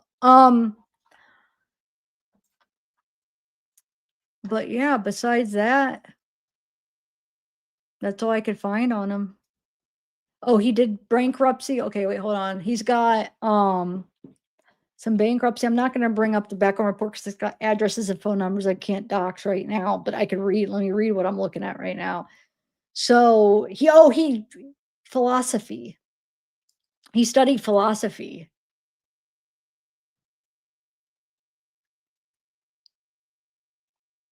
Um, okay, so bankruptcy. Where's the bankruptcy? Hold on. Where's this? I hate how they have a new setup here. It sucks. The thing that I use, the way it's set up, they like redid everything. I do not like the new setup. Okay. Ugh, why'd you do it? Why? It was so good. Um, what was I looking up? It was bankruptcy. I wanted to get you a date so you guys could kind of put into, I think it was 2017, the bankruptcy. Sorry, it's just the way this is set up. There we go. I'm still gotta get used to it. Bankruptcy. Oh yeah, 2017. So I mean, no, because 2024 is when he met her. So at least when May 2024 is when she changed her and it was May where she asked to have it changed because we saw a request to have it changed where she changed it from Ashley to Frederick, her point of emergency or point of contact, emergency contact or whatever. So it'd be 7, yeah, banger. I mean, might not be. Maybe he ended up freaking just falling in love with her, or who knows? Because I mean, maybe he does follow some true crime and murder cases of women who murder or something, and he's got Taylor up there. I wish he did have Shanda up there. Like that'd be like crazy if she had like a picture of her. That'd be something, huh? All right, let's go over the Paul stuff. But also, if you guys could help, I mean, if anybody finds out anything different, finds out anything, or if you find out like uh if you find marriage license or anything, email me because seriously, I am curious. I am curious what happened with that. I really would like to know. I should call her sister and see because she was no, her sister ended up was talking to more to Paul than like the last time I talked to Shanda's sister, it was that Shanda's sister was trying to develop a relationship with Paul. So I don't even know if I don't know if she ended up talking to Shanda or not. I forget what was the last. I'm trying to remember the last conversation I had with her. What she said. Okay, so what's this? This is Paul's stuff. No, hold on. Here's Paul's stuff. It's not much, but it's what we got. This is what we got. I think we'll start with this one maybe.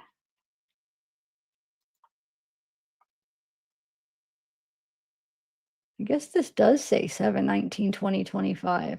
So maybe it was up until 2025, but then maybe there wasn't anything that happened with them or something. I don't know. Okay, because I did request it the whole up until present day. So maybe just they had nothing else on them this year or something. I don't know. Um, no, he's not, Anna. That's been long and gone. Long. No, they haven't been together for a while. I was talking to that was one of the last things talking to Shanda's sister, she had told me they were no, she was not with baby girl at all. Um, nope.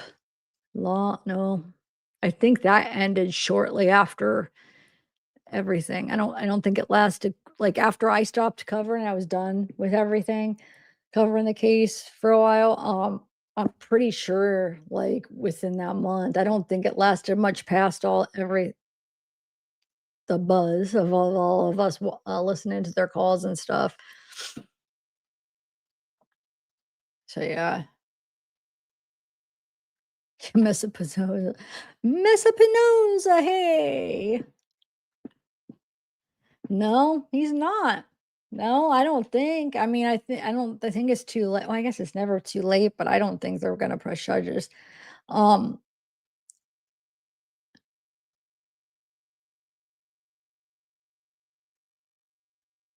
Chief, where have you been though? Get lucky?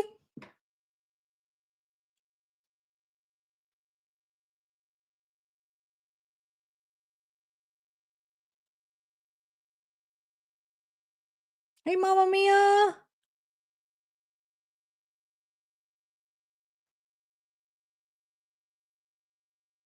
Yeah, Taylor is something else.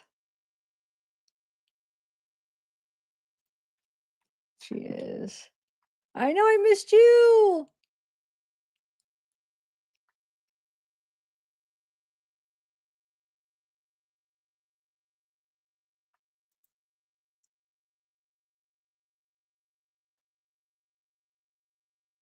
Okay, so let's read what they sent me on Paul. Okay, so I guess this does say this says well 25. It's January 8th, 2025. Um Block 7, cell room 107L. He has a package rejection.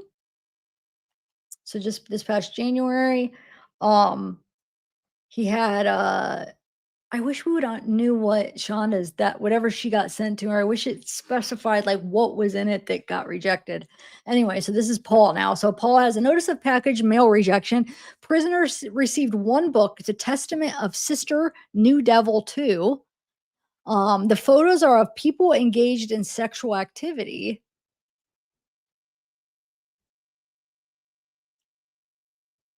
Huh.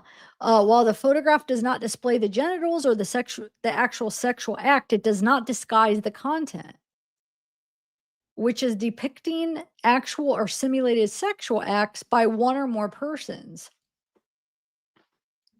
Okay, so from Amazon Fulfillment Center. And this is prisoner statement. So Paul says, probably send it back to publisher. It's probably one of those things of what do you want us to do with it? Like they said with Sean, do you want me to destroy it, send it back, do this? So I'm guessing you probably send it back to publisher. Hearing officer findings include reasons for findings. 13 photographs depicting sex acts. 13 Number 13 photographs, including drawings and images depicting actual or simulated sexual acts by one or more persons. This includes photographs and publications sent directly from the publisher or a vendor authorized by the facility. Um,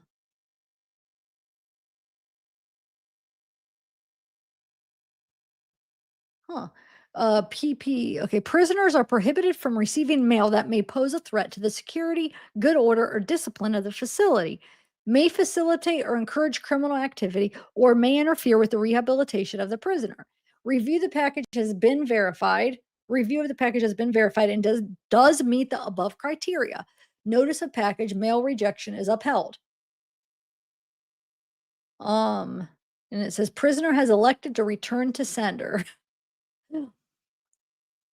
So I wonder, did he order it? No, somebody had to have ordered it for him because it came directly from the Amazon. So somebody ordered it for him.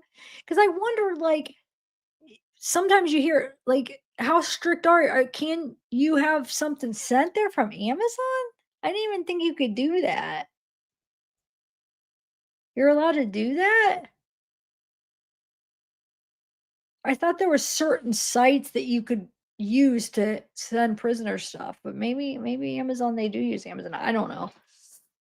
Anyway, so Paul Byron Ferguson. So this is dated 7/14/2022 right here, the next rev begin date. Review through date. So it's a review, comment 7/20/24. And it says 6-month review, year 2024. Um, says total numbers of days automatically not earned since last review as a result of major misconduct. He doesn't have any. No forfeited days. No, total number of special disciplinary credit or good time days available to be awarded. So it doesn't have any good credit either. No bad credit, but no good credit. Um, so you just got zeros for everything.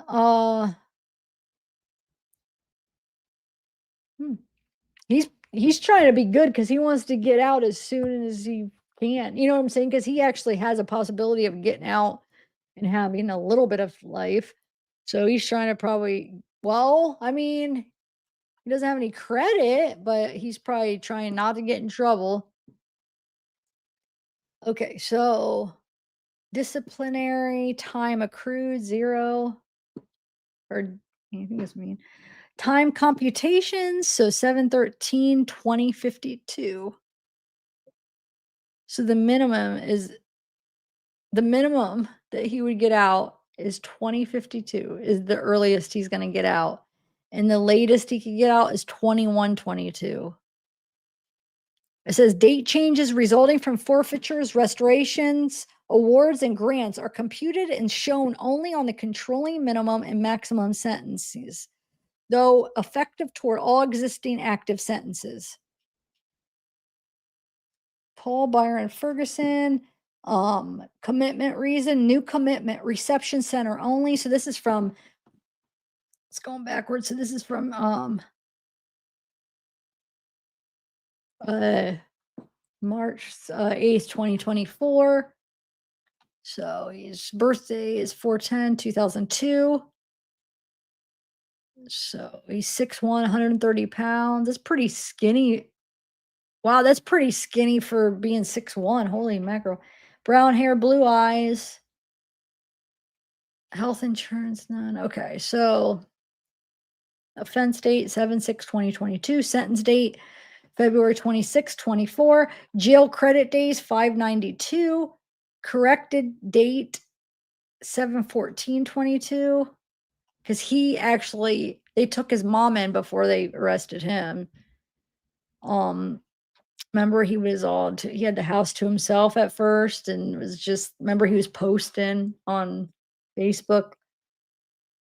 Okay. Term 30 years to 100 years, child first degree. So he didn't get the murder charge. He just got the CA charge, but which carries 30 so to 100 years. Um, well, that's what the judge had a big time frame to work with, and that's what he chose to give him, which was actually more than what the prosecution was recommending, which was crazy. Remember, weren't they recommending like 10 or something? I'm pretty sure Paul thought he was gonna get like 10, 20 years tops. Mm. Okay, so in case of serious illness or injury, he has his brother Eric for emergency contact. Um,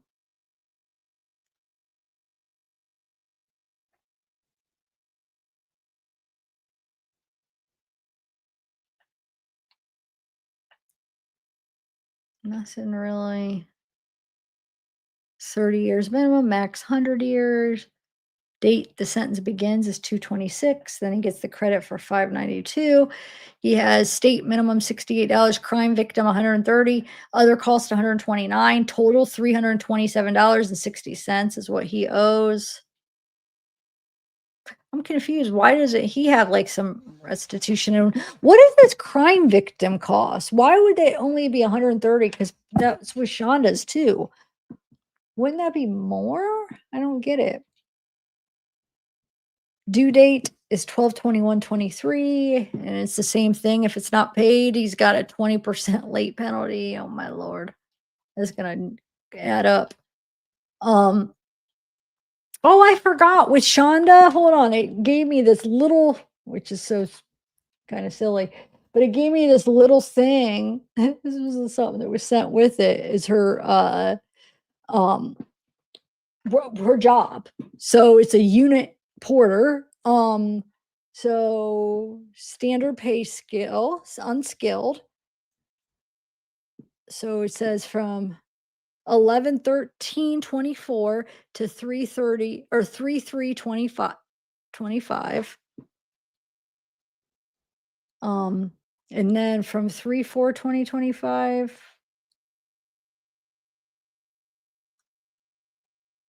I don't know, from 11/12 to 5/31/2024. Standard pay scale. It's just showing what you, oh, the pay scale 74. Is it 74 cents a day? Is that what that means? Wait a minute.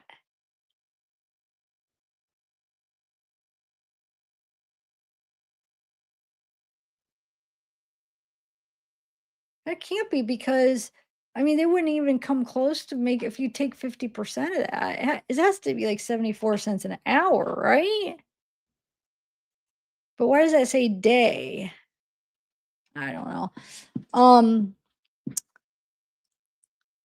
but anyway, so I looked up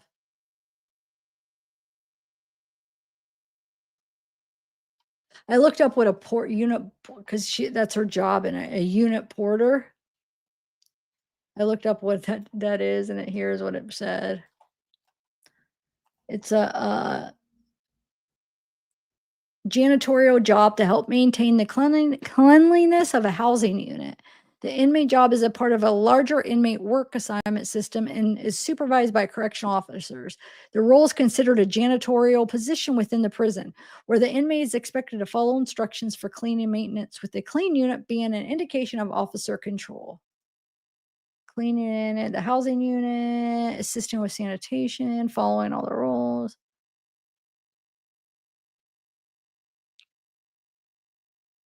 It says job classification. The term porter is often preferred over trustee. Huh?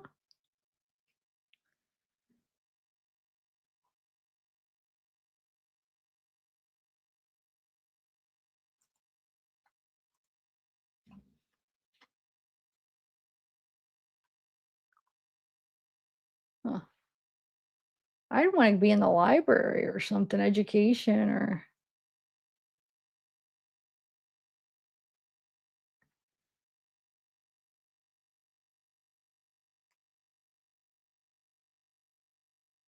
So staff may strategically select inmates for porter positions who are less likely to cause trouble.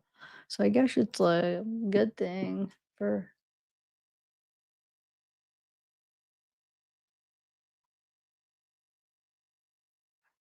Oh.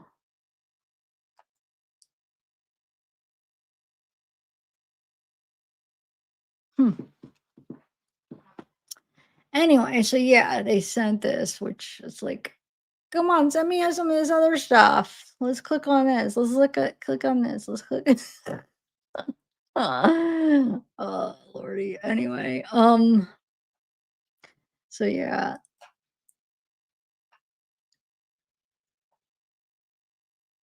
Hmm. Okay. Isn't that something though? Her house was so gross, but um didn't clean or whatever. So now she has to clean. You gotta clean. Okay. So now we're back to Paul. So the prisoner owes a balance of 326, not including restitution, which is collected by the Department of Corrections. Okay, I was gonna say, why doesn't he have restitution? But he does too. It just isn't in this one. Um, okay, so it says for payment toward the obligation, the Department of Corrections owes the same thing. Collect 50% of all funds received by the prisoner over 50 each month.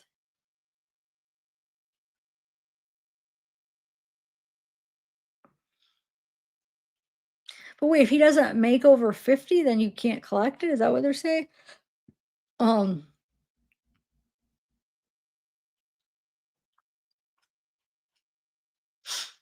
I don't think there's nothing here. Okay. Um, so this is classification like Shanda had. Let's see if he's different than Shanda. Um, what did he score? It's the same thing. It looks exactly the same. Hmm? Why am I not following how they like this? The ending is the same.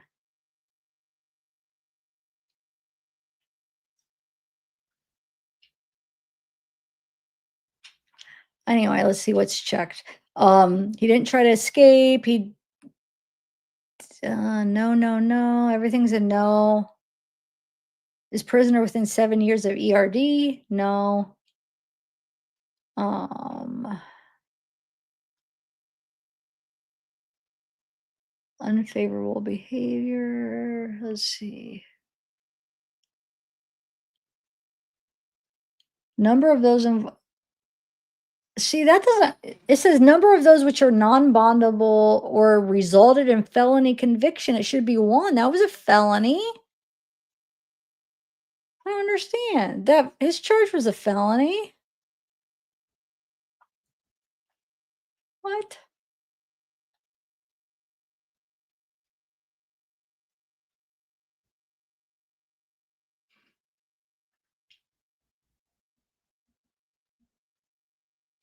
Oh,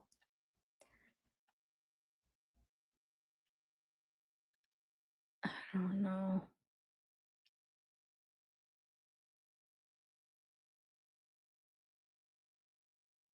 VH assault risk 0. No, no, no.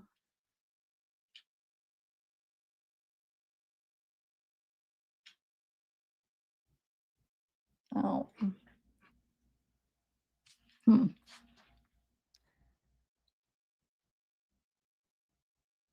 Okay. What level are you?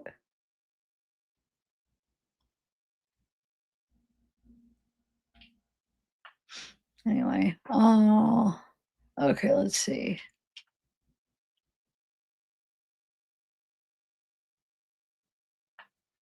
Middle? Oh, look, he ended up getting more. He got middle potential high assault risk. Why? Let's see. How did they come to that? Let's see. Crime fits robbery SA, but so did Shonda's. Okay. File arrest before 15th birthday. First arrest before 15th birthday. No, that doesn't make sense because hers would have been yes too. I swear hers went down. Hers was very low risk, wasn't it?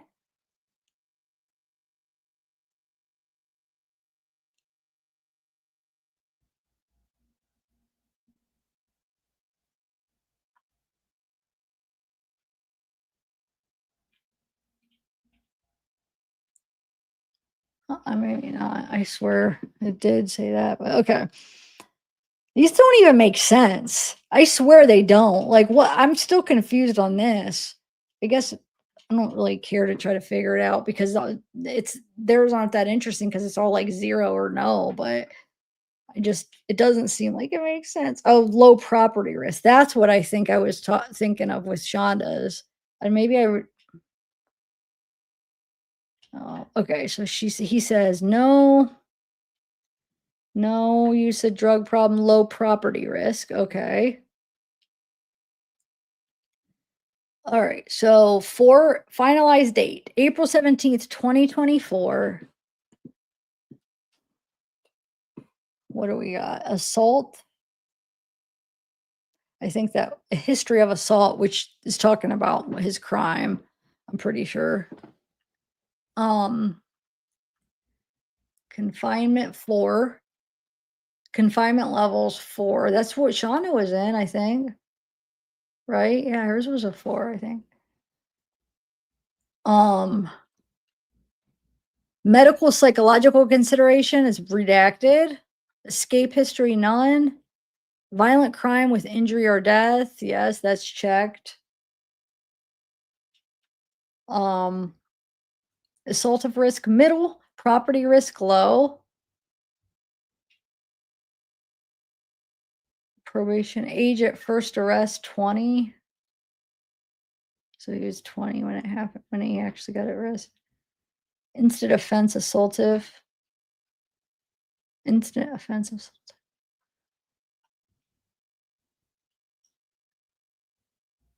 Okay. Education is redacted. Substance abuse history is redacted. That's interesting. I wonder if he has some substance abuse history because he's not a minor. So it's not like this should be redacted because he's a minor. He's freaking an adult. So, huh. Because hers wasn't redacted, probably because she doesn't have any. So he must have something there. Because I don't think hers was. I have to go back and look. I don't think they redacted that part out. Okay. So let's see. Security levels minimum. Prisoner involved in major misconduct, no. Prisoner affiliated with or involved in gang activity, no. Visitors involved in misconduct, no. Prisoner use of force involved, no. Prisoner involved in predatory homosexual behavior, no. Prisoner antagonistic, I guess that word, to law enforcement, yes.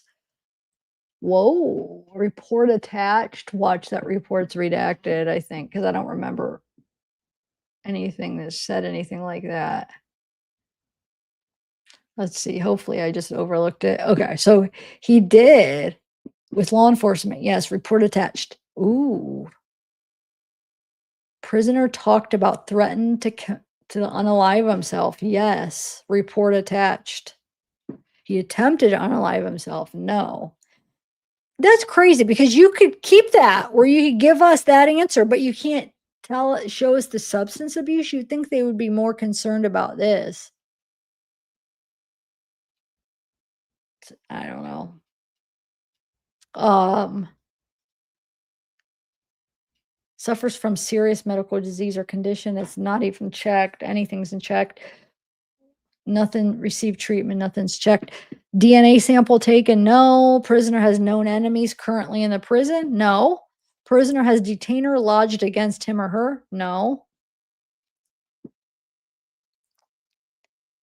So he just has the where is it? Antagonistic, I don't know. That can mean many a things. You know what I'm saying? I mean, that could be a wide variety of something. I mean, we'll see if it, and I doubt they're going to send us the report, but there is something that he had against officers. And then the two things that was yes. Oh, and then the unaliving. So those are the two yeses. Okay. I just wanted to refresh what we just read. Okay, so everything else was no. And then it says, here's on 12/17/2023. So this would have been, wow, a few months after he got there. Like 5 months after because I mean, he got arrested at the end of July. Well, the second week of July, maybe, I think it was. Because remember, Shonda got it like a week before he got arrested. So, like, he's in there about average 5 months. And then this is what this is dated. 12/17 would be after he's in about the 5 months. Okay. Inmate involved. Paul. Incident description. At approximately 4:22 a.m., blank can be seen on camera in pod H taking Ferguson's peanut butter and bread. I think I remember, wasn't there something about on the phone call where he was talking about this, that this happened, I feel like? So wait, so somebody took Paul's peanut butter and bread. Oh, how does it feel? That's crazy because look what he used to do to Timothy. Take all his food, not let him have any food, probably pick on him. We heard he was a big bully to his siblings, to his brother Timothy, a big bully. So now people are taking his peanut butter and bread. Okay, hold on. It's appropriate, I feel like. Okay. After reading A Kite from Ferguson, I reviewed the camera footage to confirm the kite I received. Interview, none. Injuries, none. Assisted by Deputy Durga. Disposition. I'm requesting 3-day administrative segregation with no tablet starting at 12/18/23 and ending 12/21/23. No tablet, but he's getting punished or the other guy? They're not punishing him for somebody take this peanut butter, are they? That'd be kind of funny if they did. Because I mean, what he did to Timothy, what him and Shanda both, it's sick. Anyways, I'm pretty sure it has to be the other guy that they're doing that to, because I don't see them why they would punish Paul for that, but I mean, maybe they just, I don't know, but segregation and tablet taken away. Okay. Now this is 10/25/23. So this is even a couple months before that. So I'm just going backwards. Okay. Medical conditions. Paul. So medical conditions at 4 a.m. Inmate Ferguson activated the main pod door intercom and T-pod and stated that he blanked last night while walking down the stairs. This has to be, remember when he like hurt his ankle or something? Remember he was talking on the phone about it? It's got to be this. Let's see. So he did something walking down the stairs. Last night before lockdown, I did observe blank, but he did not complain at that time or any time throughout the night. So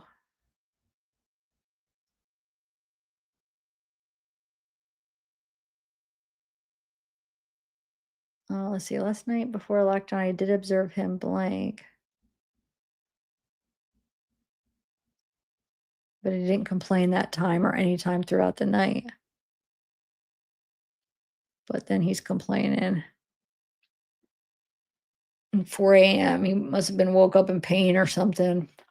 Anyway, and the medications unknown to me. Actions taken is redacted.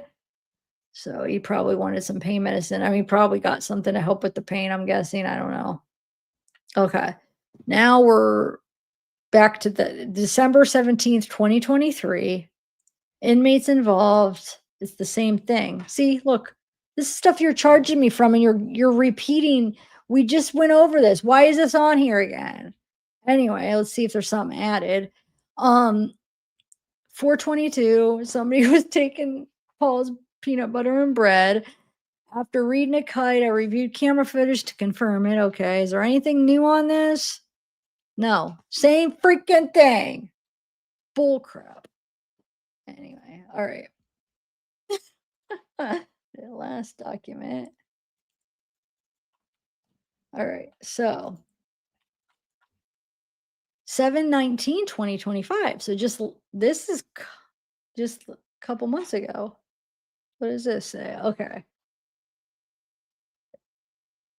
It's the 6-month review, or I guess. Look, he doesn't have any, 0 disciplinary days forfeited, but 0 credits earned. Didn't have no, doesn't have any good time. This is all left blank. Nothing to look at. There's nothing in here. Comments, there's no comments. There's no days earned, no days forfeited. Let me see. Am I missing something? No. It's just he's just existing.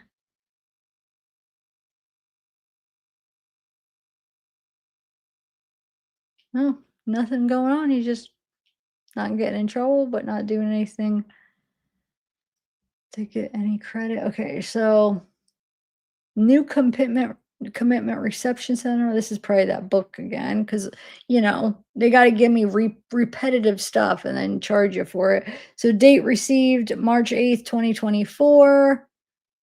What is this? Because it says commitment reason, new commitment reception center only. Oh, I don't know. New commitment. Let me see. Still has his brother as the case of emergency contact.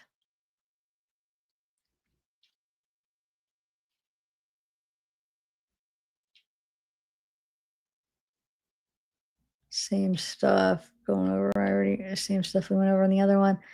Um, this is the oh wait, yeah, that total that we already went over that he is owed. The costs, okay, ridiculous. So okay, so this is June 12th, 2025, just a couple months ago. It says, um, and he was placed in protective housing May this last no last year, May 2024. Huh. But I mean, this report is showing June 12th, 2025. So he's probably still in protective housing. Let's see, nature of behavior or circumstances that led to placement into protective housing. So why did he get put in protective housing like last May? I mean, in 2024, it says demonstrates an inability to be managed safely in a general population setting. Circumstances prior protection requests. Behavior warrants continued secured housing. Staff evaluation warrants secured housing. Must maintain a good attitude and demeanor, abide by unit and facility rules, maintain a clean cell, good personal hygiene, and participate in unit programs.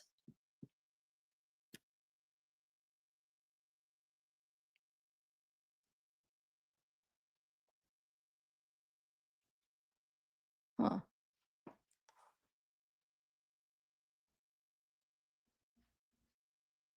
So I'm guessing because they're saying demonstrates an inability to be managed safely in general population. So is it saying like that he wasn't able to maintain a good attitude, demeanor, abide by unit facility rules, maintain a clean cell, good personal hygiene, participate in unit programs, or just must maintain. Never mind. Hold on, I just missed. So he must keep good doing that. Okay. Good attitude, abide by unit facility, maintain clean cell, good personal hygiene, participate in unit. Okay. So for some reason, they feel like he demonstrated an inability to be managed safely in general population. Circumstances, prior protection requests, behavior warrants continued secured housing. Staff evaluation warrants secured housing. Huh. Okay. Number of times previously placed in protective housing include prior protective segregation placements. Protective segregation placements would have been prior to the availability of protective housing in the general population. 0. So previously he wasn't, but just this time. But he's been there for looks like he's been there over a year now.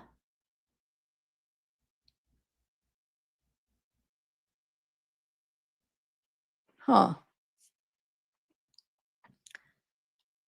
Okay, so prisoner participated in a personal interview. Yes. So the interview and determination of placement. Prisoner's comments stay in 7 block. So I guess his comments is he wants to stay, I guess, stay in the protective housing, right? He's not saying like, they're not saying that the interview before he went to protective housing, that was what he said. Oh, he wants to stay where he's at. No, because it's saying he's the one that prior protection request. So I think it's okay. It's probably a right. It had to be like a follow-up interview where he's like, "Oh, I want to stay. We're in this protective housing." I'm guessing they don't say much, yeah, because look, lock 7. Um, yeah. So he wants to stay where he's at, block 7. Okay. He feels nice, safe, and cozy. He's probably scared. Well, that sucks because, oh well, you're in prison. Look what you freaking did to Timothy. He shouldn't be able to be. I don't know. I don't know how I feel about that. So he's going to continue being in protective housing. He file reviewed, continued secured housing. Just almost doesn't seem fair because I mean, look what Timothy went through for how for like 6 months of poor like and that's just after Adam died. I'm sure he was not treated that good before that. It just maybe was not as bad, but it was still bad, I'm sure. And then even at his dad's, like there was reading some of the teachers' comments and stuff, even when he was at his dad's, he still this still was not his whole life. Timothy, I mean, but Paul, like they said he was like a bully over there. So Paul was treating him bad, I think, his whole life.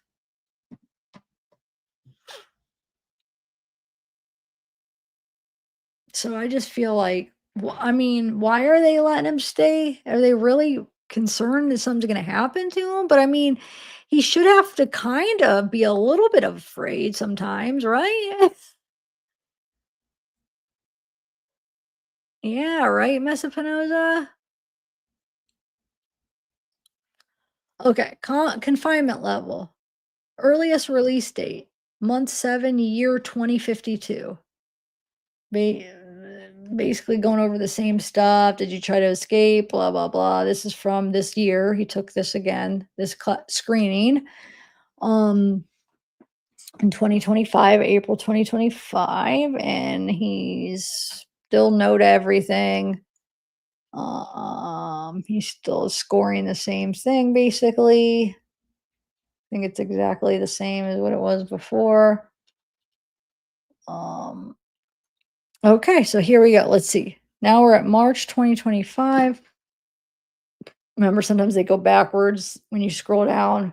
Um, so this is the protective housing.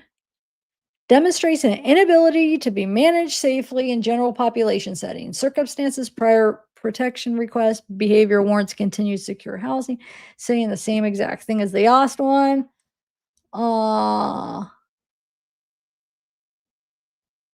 Okay. Same thing. Same thing. It's the same thing. Yeah. They just keep repeating the stuff so you could charge more money. That's great. Um, and this is that thing with the book in January where he got it's they send you 2 documents and they just kind of like put them in a different order. That each document they put things in a different order. Maybe they add something new in one of them or whatever, but and it's the same freaking stuff, but just mixed in different order. So we think it's a new one. We're not that dumb. I could see it's the same stuff. Jerks. I'm mad at what I got for this case. I was looking forward so much because I thought, ooh, we're gonna get some good information. And I'm mad. If it was free, it would be a different thing, but it wasn't. It's just, oh. Anyway, he got this book. We already read about it, but let's read again. The Testament of a Sister, but he got rejected, so he told him to mail it back. There's photos of people engaged in sexual activity, and so he wasn't allowed to have it. It came from Amazon Fulfillment Center. Said probably send it back to the publisher. Thanks. Okay. Ugh.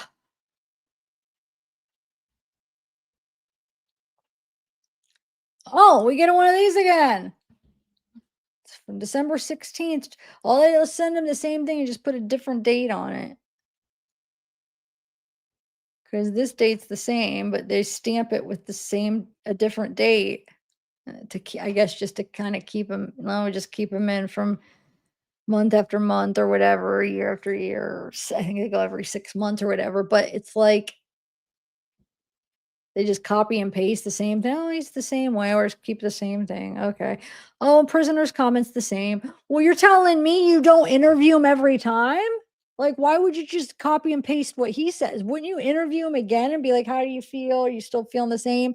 I'm sure every time he's not gonna say just I guess he could just say, "Stay and say, yep, so I wanna stay. Up, I wanna stay." You should get a little bit more feedback on what's going on. Come on. We want some information. Oh, same thing, September 26th, same thing, stay as our back. Yep, same thing. Oh, okay. Special handling of incoming legal mail. We could see Paul's a nice handwriting. I have no room to talk on handwriting, but you can tell that's his handwriting. So it says, you may request that any legal mail you, I think it is. Watch Trump be wrong and that's not. Yeah. Okay, anyway, you may request that any legal mail you receive be opened in your presence. Only mail from an attorney or law firm or legitimate legal service organization, a non prisoner paralegal worker working on behalf of an attorney, law firm, or legal service organization, a Department of Attorney General, prosecuting attorney office, blah, blah, blah, friend of the court office, blah, blah, blah. Legal mail. The mail must be clearly identified on the face of the envelope as being from one of the above. It is not sufficient for the envelope to be simply marked legal mail. So basically, they have to, even legal mail, they have to open it and make sure. So they asked, your legal mail, how do you want it to be handled? And he put either you could, I want my legal mail opened in my presence, or I do not want my legal mail open in my presence. So either they could do it, or yeah, I would want my open to my presence too to make sure. I don't think they're allowed to like read through the specifics, but I think they just have to make sure that it is legal mail. Because I mean, think about it. Somebody could just be like, "Oh, I could just disguise it as legal mail because they won't check it." Legal mail is allowed to just bypass it, and then you could get drugged. You can get anything sent. Well, no, you can't. You got to make sure it's legit. Anyway,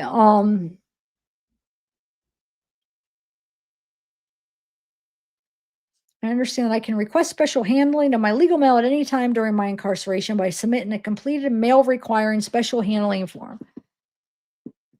Okay, so, well, same thing. Here we go. We got another one. The whole thing about placed and protective.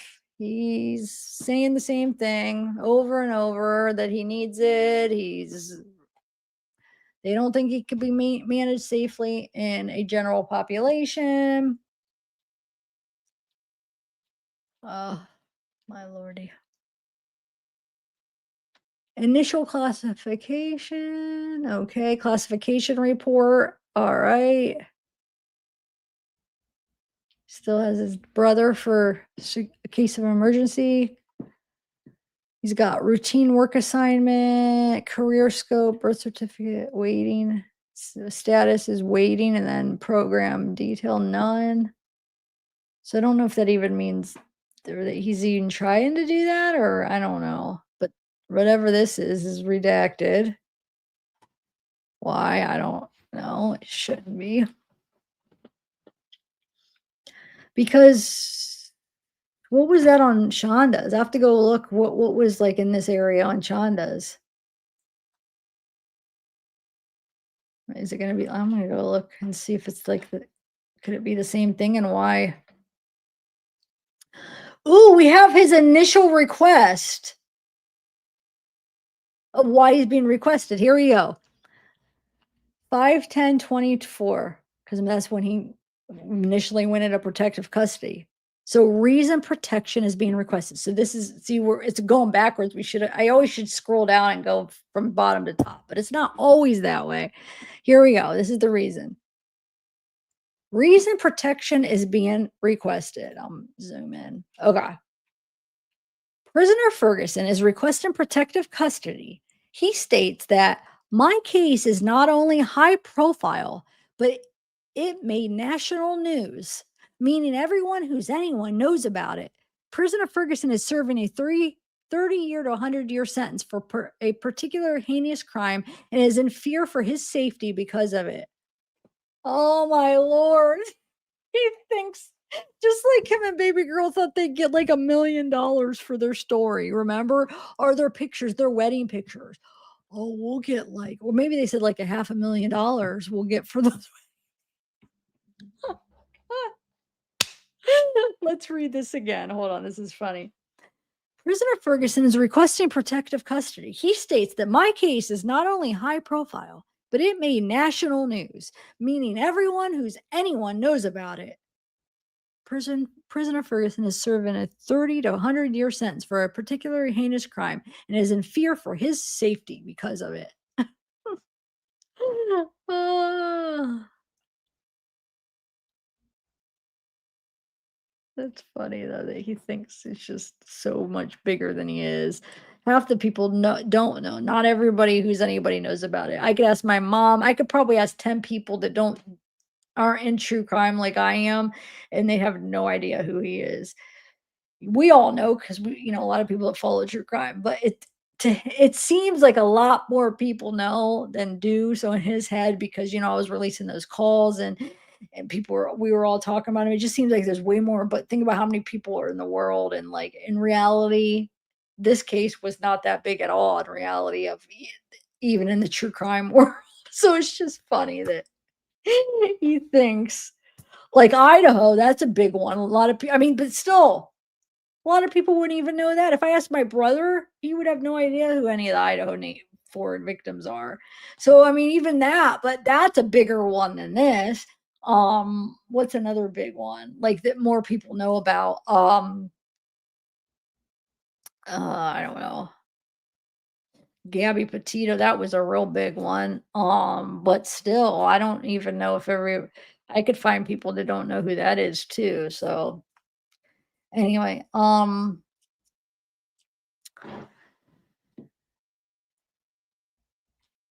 of course, in prison, every a lot of people are gonna know who you are because, I mean, it's a small world really in prison, so, like, a lot of people know when people are coming in for murder, I mean, a lot of people will know who are coming in, and yeah, maybe you were one of the big ones at that time when it was going on because your trial was happening and, Law and Crime, I think did they cover the trial? Because I know I was watching it on the I feel like I watched a lot of it on the local channel, but I think they covered it too when the trial was on. But yeah, so yeah, I mean, there's people in prison that, you know, you did a horrible thing and I mean, so the people in prison are gonna know of you, yeah, and what you did, and it was a minor, it was a kid that, so anyway. All right, so investigation information.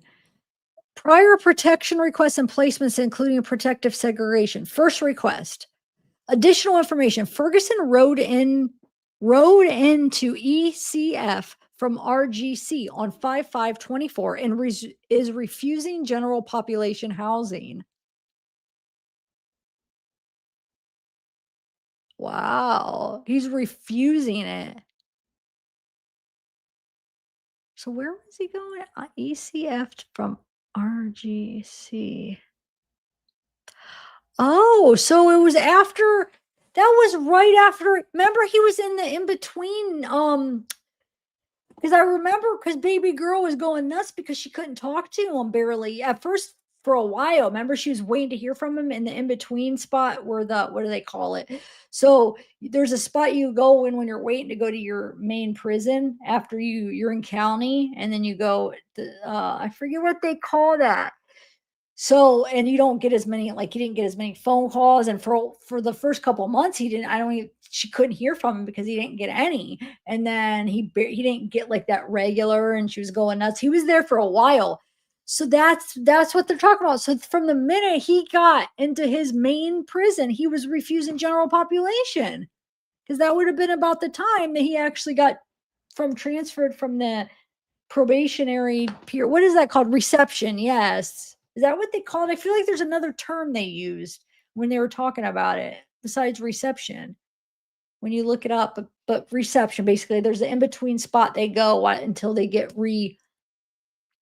all like classified and get everything situated before they get off to where they're staying. So yeah, he refused it from when he got to that prison. That's crazy. I did not know this. That's kind of interesting. Um, that would have been that. Wow. Huh.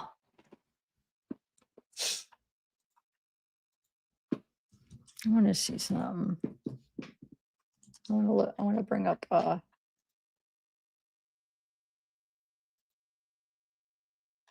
Yeah, where are we at?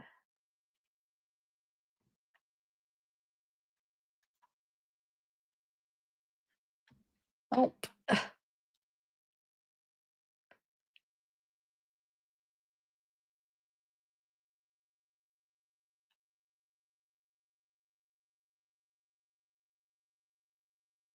is that bringing that? Hold on, give me 1 second. I'm trying to. Oh, there it is. So many same places use the same freaking letters. All right, hold on. I want to look this up. I want to find.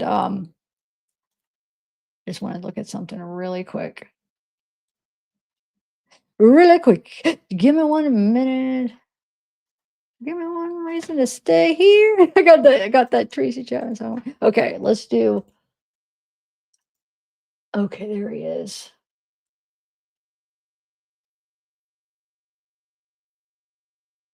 CF. Oh,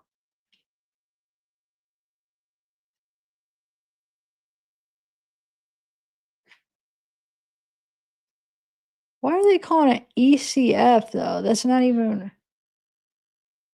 Did he get moved again? No, because this is where he's at. So ECF doesn't even correlate to where he's at. I'm confused where they got those initials from. That's all. Because he's at Oaks Correctional Facility. How does that? Should be OCF. Maybe it's a typo? Huh.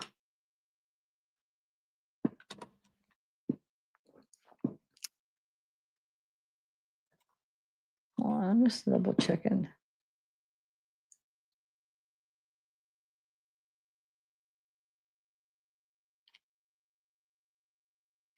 Oh, you know what I should do real quick? Hold on.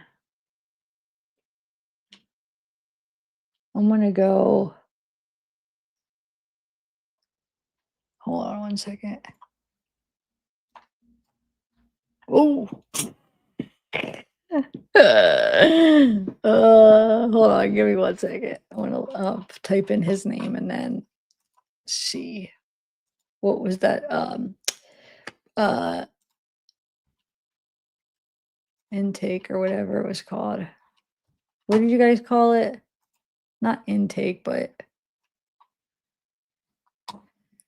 um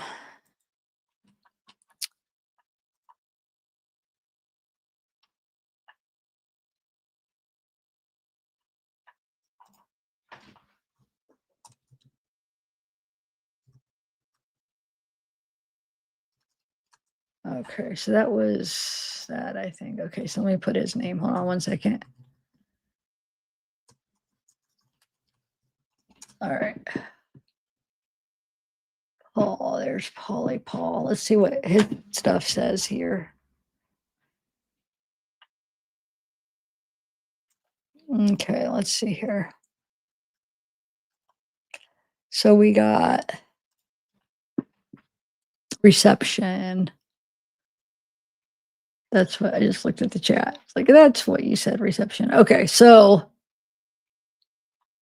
I know I just want to remind myself where he was in between because he was there for a while. Because I remember baby girl was freaking out because she couldn't get a hold of him and he wasn't calling her and he was stuck in between and she was used to hearing from him every day and then finally he was able to call her after a few months, like after a while, he was able to call her, but it wasn't like a regular thing. So it was like she was always like, "Oh, I have to make sure that she doesn't miss his phone call to be able to catch it." And then because if she did, she might not hear from him for months or something. I just remember she was kind of like freaking out because she wanted to hear from him. All right, let's see if there's anything going on with him. Um,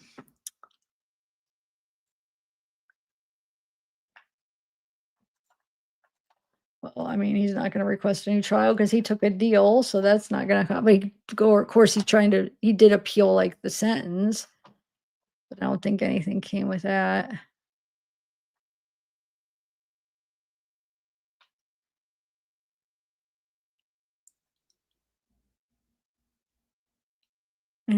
correct invalid sentence. Defendant motion to correct invalid sentence and for an evidentiary hearing.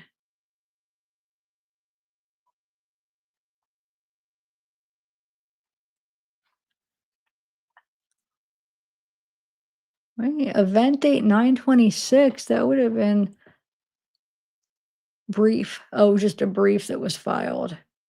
And then there was an order 10/9/24. We had order to adjourn hearing. Okay, let's see.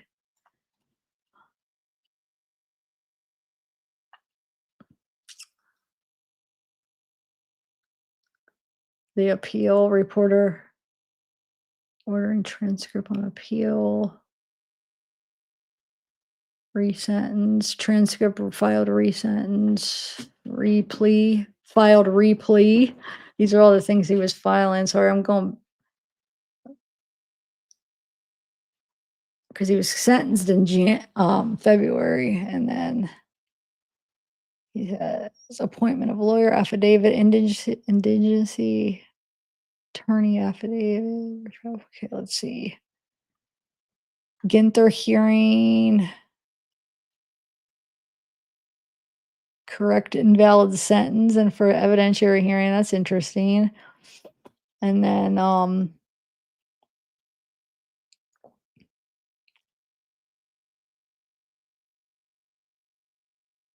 it says disqualification, reassignment, remotion to correct invalid sentence. I read all those other ones. So let me see here. So then we have, these are all old, 2023. Okay. Yeah. Nothing else really. Nothing coming up. It looks like,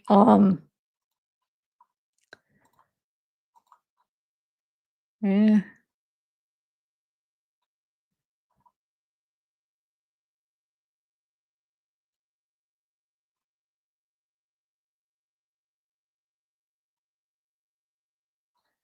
Yeah, he doesn't have anything. Nope. Okay. And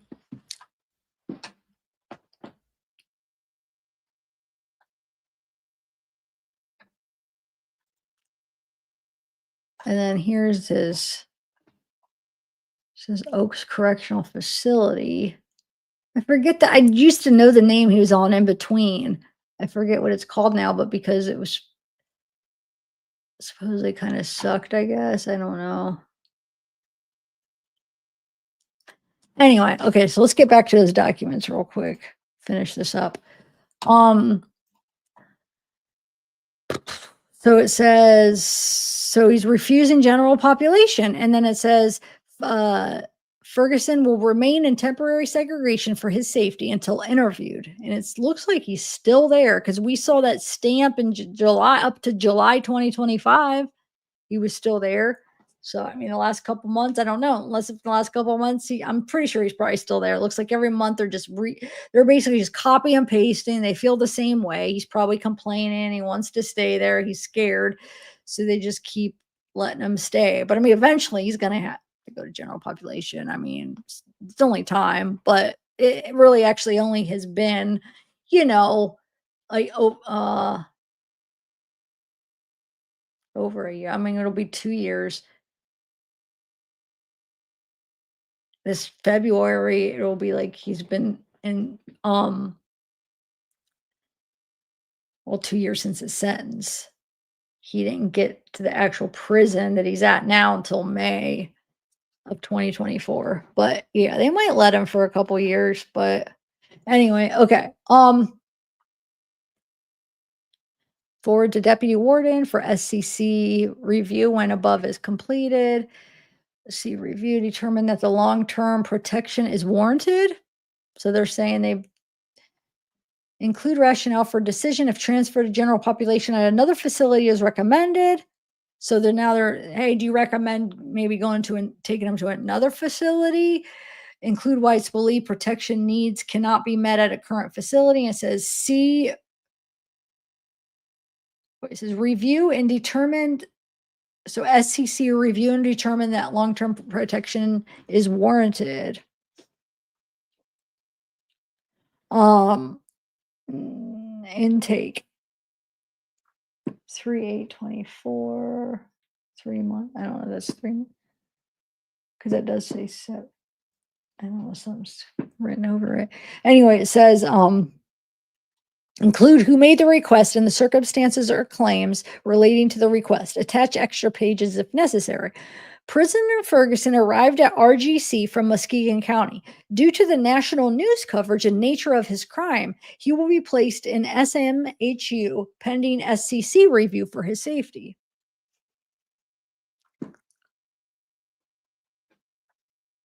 Prior protection requests and placements, including in protective segregation. SCC review. So saying the same thing. Remain SMHU pending transfer. So he was actually in there before in the middle in the reception area too. And when he was at RG, where was RGC? Whatever RGC. Because he was at RGC and then he moved to the or it should be OCF, but it says ECF. So even there it says he was in SMU pending SCC review. So the even in his transfer before that he was there, huh? And that's why it says pending transfer. Even when he got transfer, even when why does it say ECF? Do you think that's a typo? Because it should be OCF. Unless if he was somewhere else and got transferred from wherever ECF's and then went somewhere else. That's what I was trying to figure out. Looking through his court stuff, if like did he get transferred out of the like we knew he had the reception and then he went to the main prison. Did he go somewhere else? Was he transferred after that? No, because it would be here. I don't know why they're saying ECF. Help me out, guys. Because it says he's at Oaks Correctional. Anyway, let's see. Oh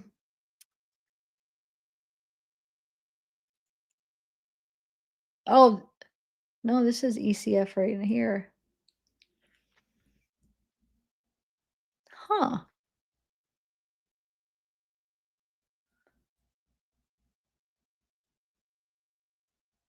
Lean ran 4/5/24. I don't know what that means. Um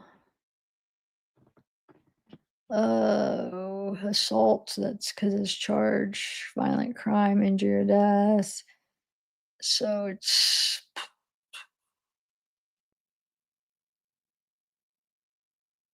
oh, never mind. Transfer indicated above is hereby ordered.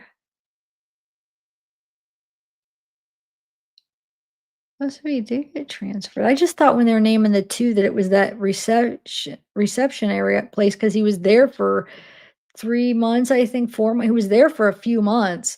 I remember that. So when they say transfer,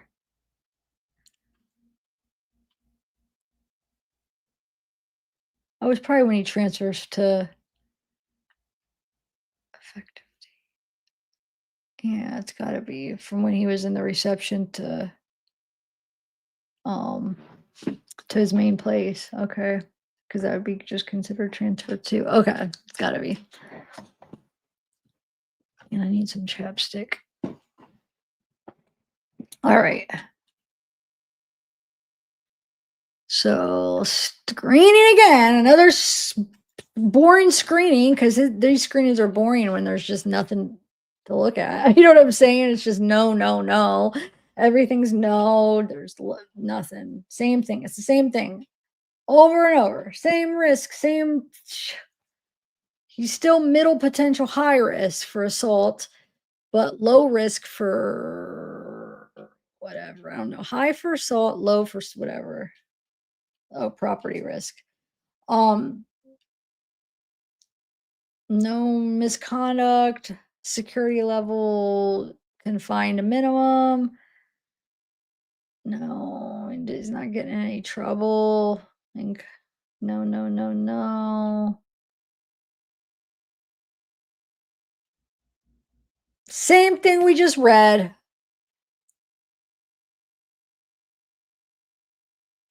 about him, something when I think when he hurts his ankle or whatever. They have it redacted. Okay. Ugh, I've never been so glad for that to be over.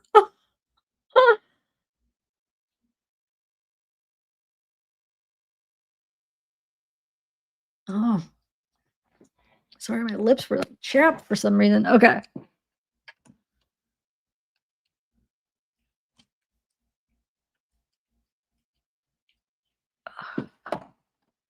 Heck.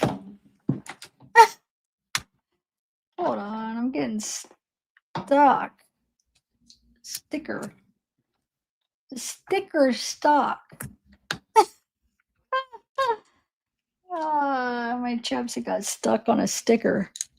Oh, now they're all sticking. Hold on.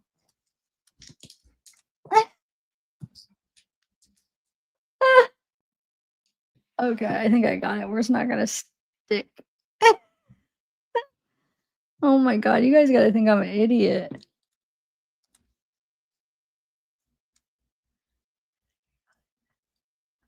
Why are they sticking to each other? I give up. I give up. Oh my god. Oh, my thing fell. My chapstick's under my thing. I can't get it. Anyway, so what do you guys think of that stuff? Interesting or no?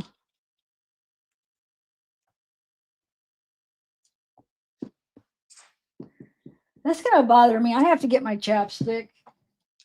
Shoot, I tried to kick it all the way under so I could get it, but my foot's not big enough.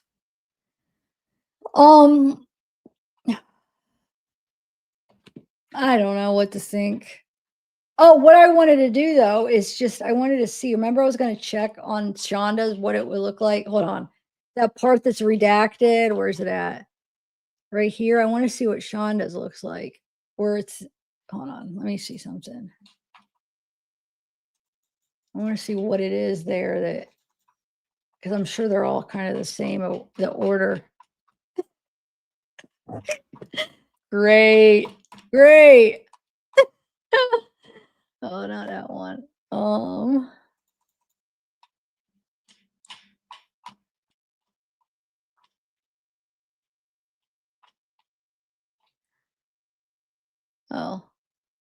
it would be around this area. I mean, why? Or right? Is that the right thing? Well, maybe not. Maybe is that the same thing? No, that's something else. I got the wrong spot. Is that I don't know. I guess it's different. It is the right spot, but they're not the same. Birth certificate, career scope.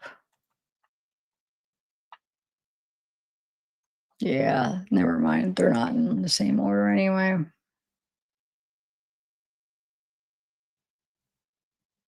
Could be healing trauma. No, that's just what huh. Wasn't there one other thing I wanted to look at?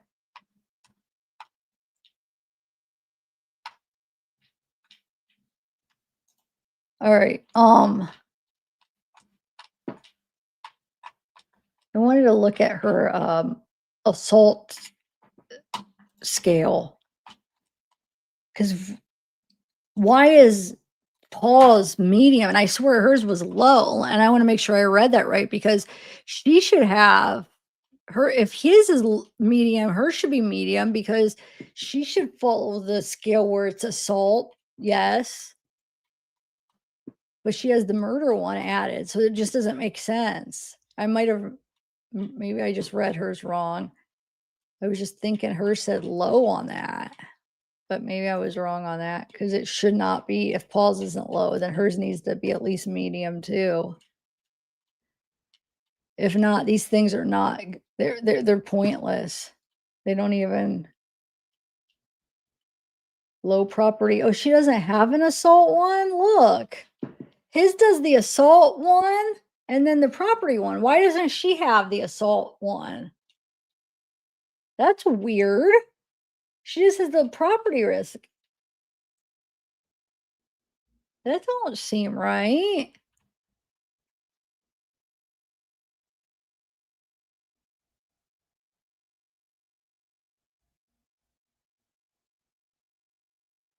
Or wait, hold on, here it is. No,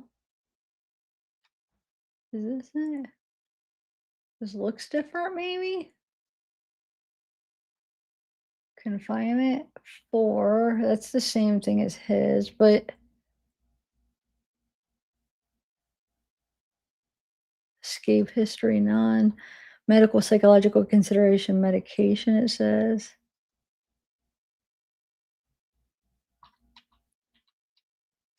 Okay, maybe it's just down here.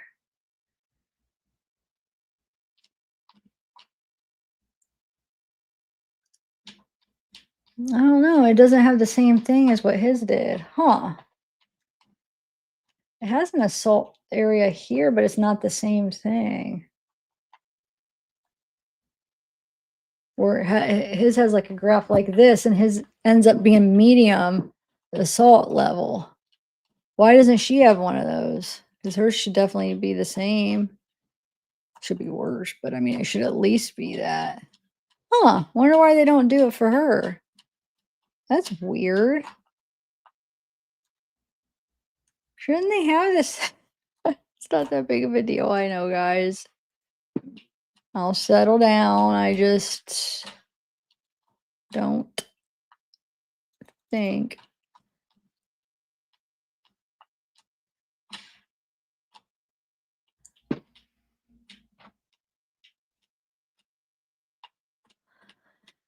Anyway, what do you guys think though? Anything? Well, I'll be doing it November. I'm gonna try to go different route and see if I could get any more information because there's got to be a way to get that 75-page document. That's nothing that needs to be.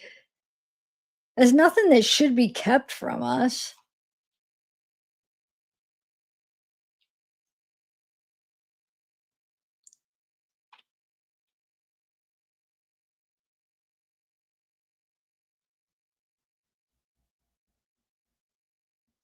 Wait, I didn't read this one.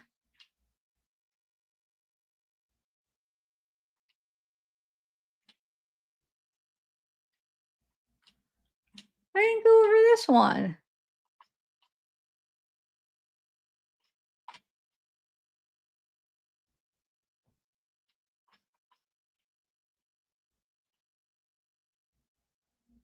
Because look, hold on.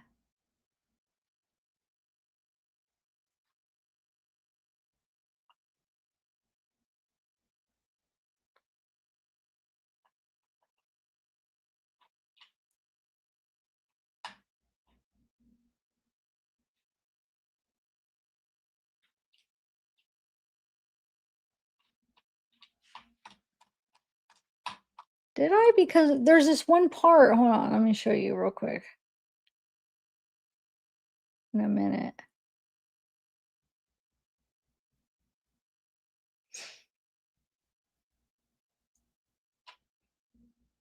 I just want to make sure there's nothing else that I want to show you as I'm going through this, but I don't think I went over this. It's a lot of the same stuff, but there is one part. Where is it at? Oh, right here though, assault of risk, very low. So hers isn't the same graph as his, but it's still saying assault of risk. His was medium. Why is hers low?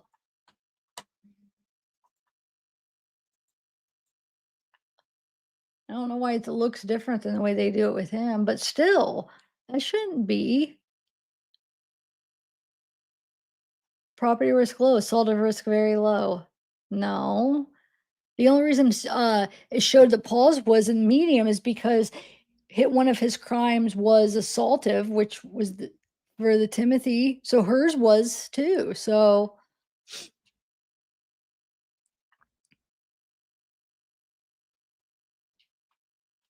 The reason I don't think we went over I didn't even though a lot of it's double as you can see, but, because first of all where is it at? The legal mail thing, I didn't read hers, I don't think, it says the same thing, she wants to it to be open to her presence, and then,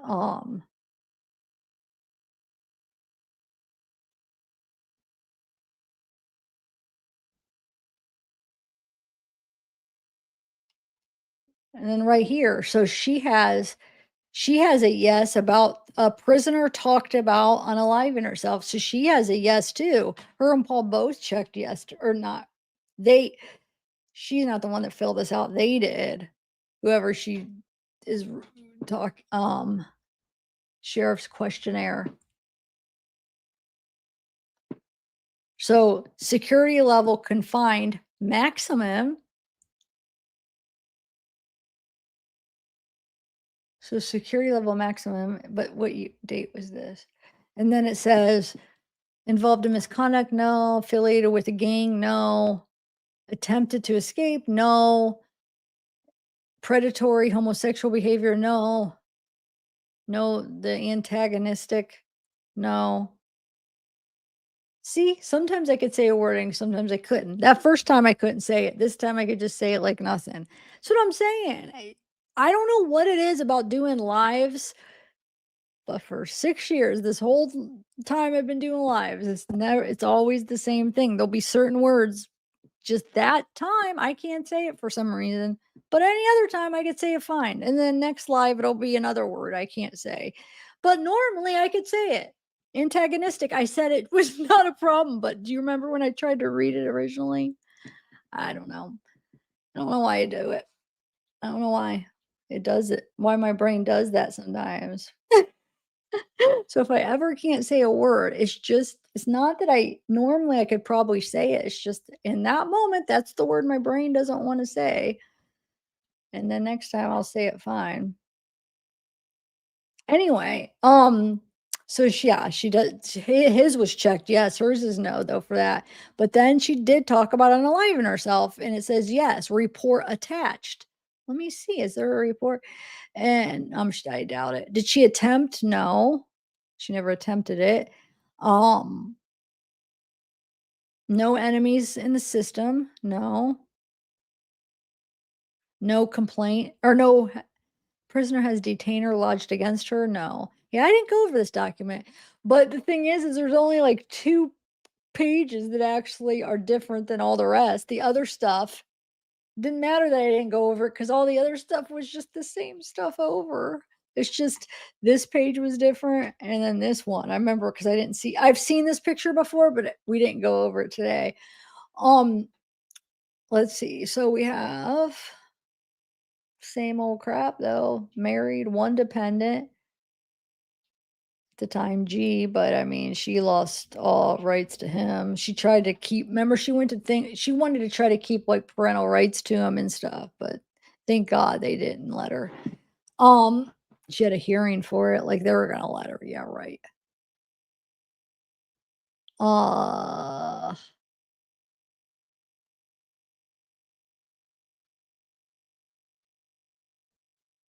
yeah, so that's about it. Okay. How you guys doing? So we got Crystal and White Wolfie of our new members. Crystal Hamilton and White Wolfie, thank you for joining. Aw.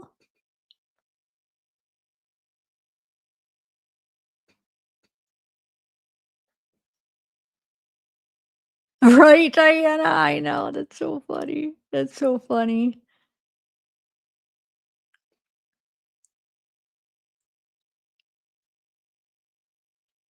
What, Mamma Mia? What are you quoting there? I know, I don't understand that because isn't the weight don't they weigh you in prison? Like, wouldn't that be the weight that they Wait, I'm trying to think of intake for, like, county, maybe not. I think you might just hold on, what do they do? Hold on, do they have a scale? But you'd think when they actually go to the prison, when they go to a dot like, I don't even know, who knows? Maybe not, maybe they just go by what they tell you. But I just feel like when you're in prison, now maybe in the county, they're a little bit looser in some counties, but in prison, like you think for different reasons that they would have to weigh you and take your height or no, I don't know. I thought I would think they would, so I mean you can't lie. So I mean, hold on. This is 120, but when she's transferred, where's the other picture when she actually goes to prison? What does it say? I think it was like, I don't remember actually. Yeah, you would think so, RL that would just be not right if they just go by. I mean, because there are probably reasons they like for medicine, if there's an emergency, I mean, they would have to know. Well, I mean, I guess they could weigh you in that moment, but I don't know.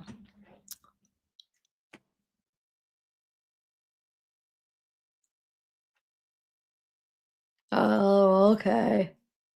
So wait, Diana, you think though when they do, okay, you're saying nurses would for meds, and then when the nurses would weigh them, then wouldn't that be in their account then, or they wouldn't even change it if it was different? You don't think they just think they would just be for their medical records then? Is that what you're saying?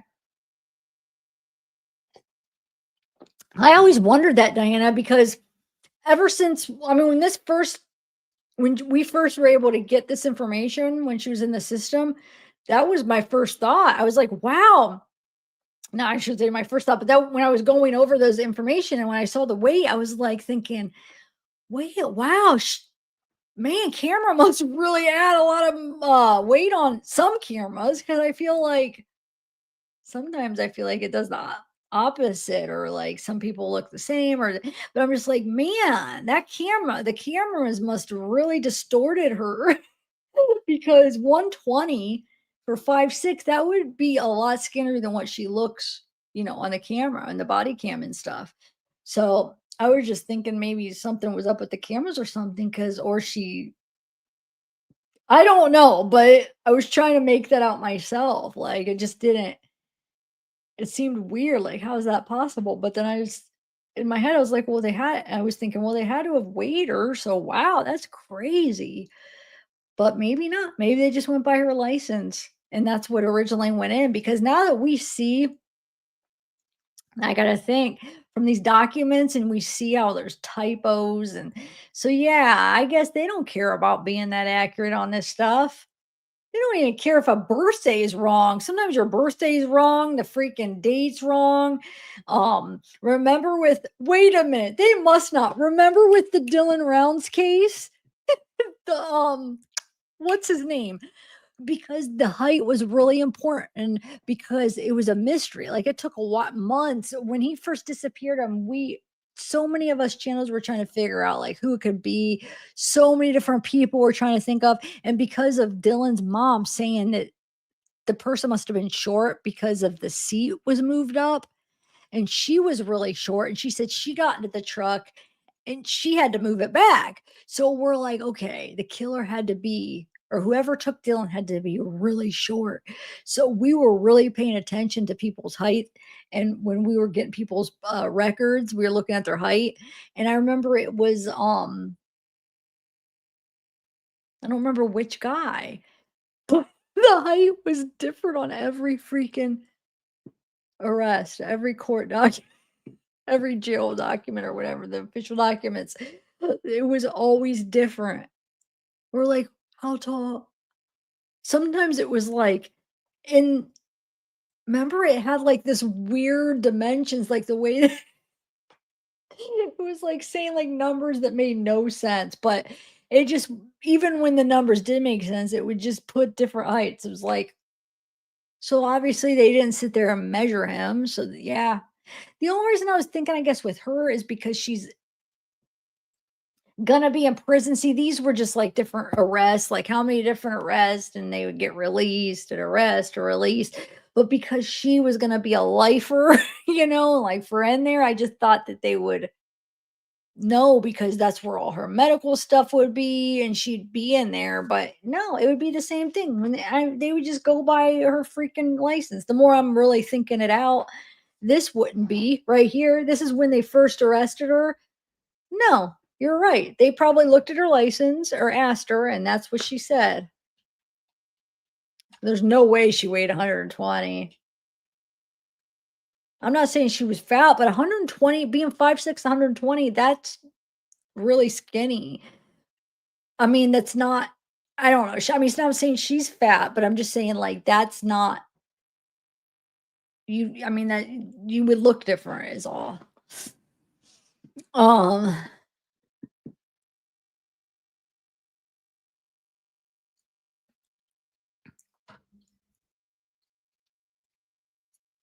and that's the thing though, like you get your license and then you change weights. Like I have an 8-year license. Of course, my weight's gonna change in 8 years from, you know what I'm saying? So like from the time that you get your license and then how many times it changed. And half the time I haven't stepped on a scale for a long time because I don't want to. So I don't even, when I'm at the doctor, I'll just like turn away and don't look. And then like for some reason they haven't actually said it, 'cause you know how sometimes they'll say it out loud and you're just like, I don't want to know. I don't know. I think it came the one time, this was like 7, 8 years ago, six, I don't know, a while ago, when I weighed myself and I was trying to lose weight and I was exercising, like busting my butt every day for months, and I did not lose a single pound. And it made me stop exercising. I got so discouraged, like I am busting my butt, like I was going up flights of stairs like 100 times back. I mean, I was busting my butt every day and not seeing any weight loss. So I quit. I was like, screw this. And I quit exercising. It made me so mad. So then the next time when I was like, okay, I'm going to start exercising, I'm like, I am not going to, because I don't want that to be like deter, like nope, to turn me off and wanting to exercise. Because if I don't see that scale moving, I'm gonna be mad. So I was like, I'm not gonna weigh myself. So from that day, when I tried to lose weight the second time, I did not look at, did not weigh myself, and I haven't to this day, and it worked. I mean, I lost weight, but like I didn't want to like see that I wasn't losing weight and then just quit. So because I got so discouraged. So I don't know what I weigh. So when I got my license a few years ago, I just guessed. I don't even remember what I said. So who knows? It could be off.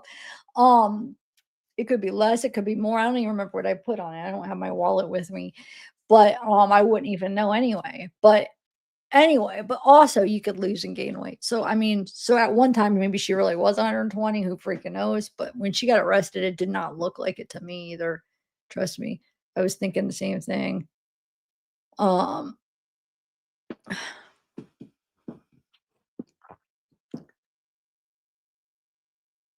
that's what I was thinking. But right here, this would be when she just got it. So this would just be, in county. So the 120 wouldn't, I mean, that probably would be what she had. But I swear, hold on. I had let's see here. Let's bring up, um,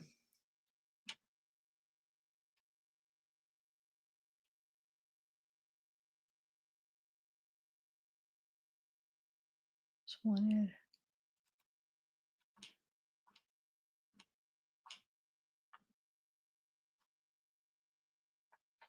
I forget where I just went to go. Um, hold on. I'm better when I just do it. Whoa, that guy pops up every time I move the, it scares me every time because his face pops up. Ah, get away. My lord. You gotta admit, did I do that to anybody else? Well, my screen's big, so that just popped up really big, and it's just a face pops up that I don't know. That's the second time.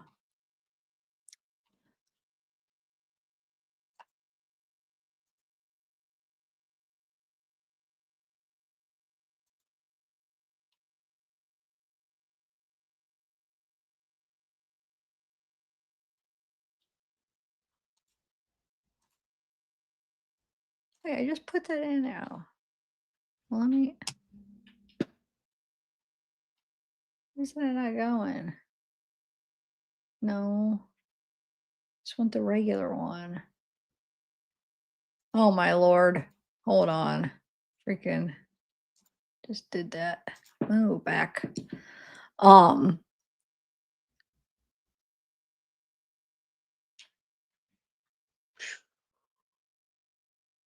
so what do you guys think? Any thoughts on that? Do you think she did get married or no? All right, I got it now. Okay, so let's look up. I had Shanda up before, but I went to Paul, so let me look up Shanda real quick. All right, so there she is. Let's see what it says now. So now it says 126. Oh, did I not have my screen? When did I take my screen down? I had it shared before, right? Oh my lord. Sometimes I think I have it shared. Not, I knew I just brought it over, but I thought before I had it shared, and then that's embarrassing because you guys are just staring at me and I'm thinking I'm small and the big screen's up. Oh my lord. Anyway, so the prison, so after she gets transferred into Department of Corrections, it changes to 126. So I'm sure they weighed her then, right? Because I don't think it would be like, oh, you're transferring over. Okay, how much do you weigh? I'm sure there'd be some process where she was weighed in the meantime, I would think. But that makes sense because she could have lost weight. Um, so even though like there's no way she weighed 120 or 126 when she got arrested, but she probably did lose some weight being in there. I mean, it's not that weird. I mean, some people gain, which is weird, but some people could lose because I mean the food. So she might have lost it. So that could be what she weighed. But at the time, no, I don't think so. But that would have been how many years before she sentencing was 2 years after they were arrested. Well, no, a year and a half. Yeah, a year and a half or yeah, or around a year and a half. So yeah, you could change weight a lot in a year and a half, especially being in jail. Um,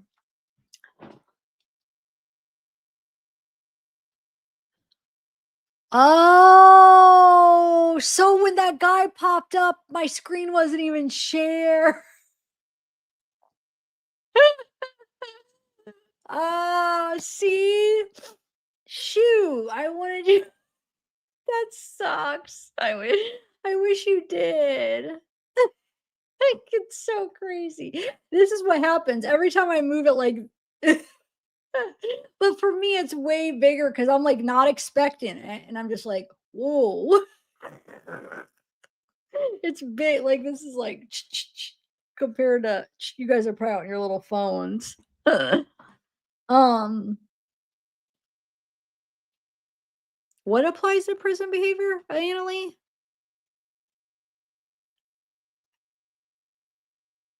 Oh, right. I know. That's so funny. Let me take this down now.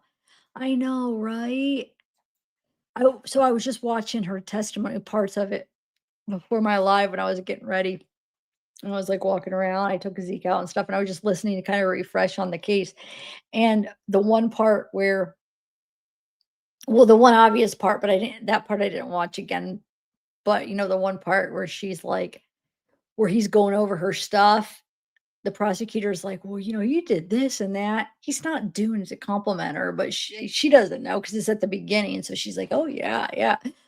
But there's a part where he's like, not that part, but into the testimony where he's just like, you're smart or whatever. And just the look, I mean, she looks down and he's just like, I feel like she's just like thinking she's so smart and like, yeah, I'm so smart that people are gonna, look at my education and see how smart I was and all this. It's like people aren't even thinking that. They're not, I mean, not in a good way. The only reason they're thinking, oh, she's smart is that you're smart enough to know for us to know when you're playing dumb. You know what I'm saying? When she's trying to play dumb, like, "Oh, I didn't know that," or, "Oh, I didn't remember that." Your memory, no, okay? You're smart enough. We know that you don't have a bad memory, like you said, okay? And you're also smart enough to not be dumb about this other stuff that you're saying. You know what I'm saying? So it's just like that's the only reason people are thinking about how smart she is. It's not about anything that she's thinking. It's just like, wow. Oh my lord.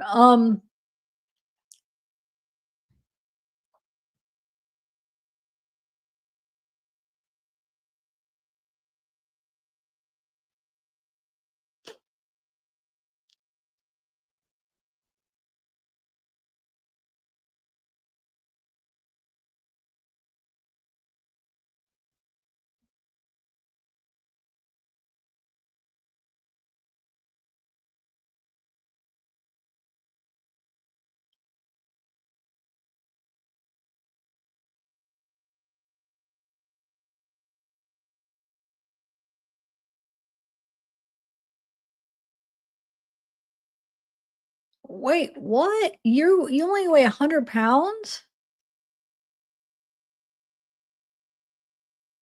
100 pounds, Mama Mia? That's really skinny.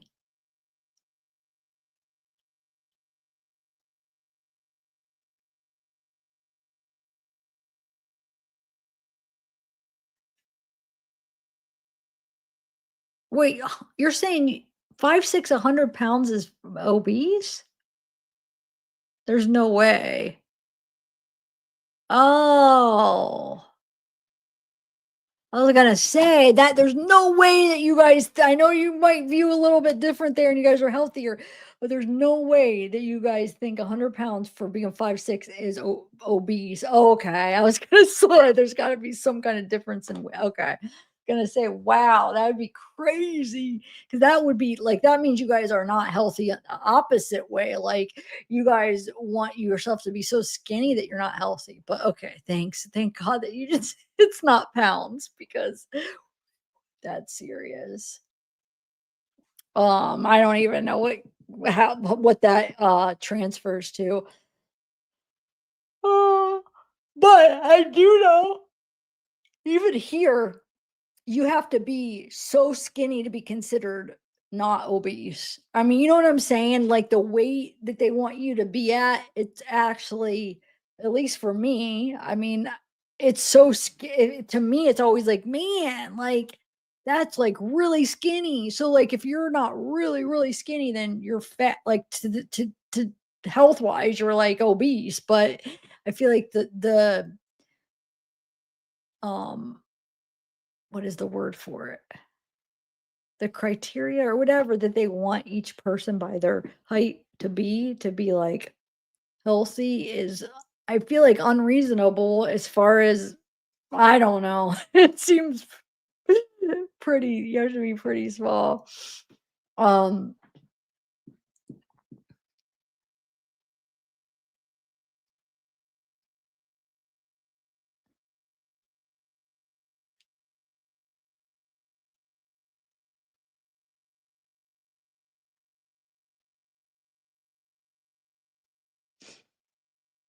yeah, right. I know. I'm like, whoa. Oh, who's that a picture of? Is that your son with the baby? Or is that your I can't everything's so little, so if that's like your husband and I call you your son, don't take offense. The pictures are so little.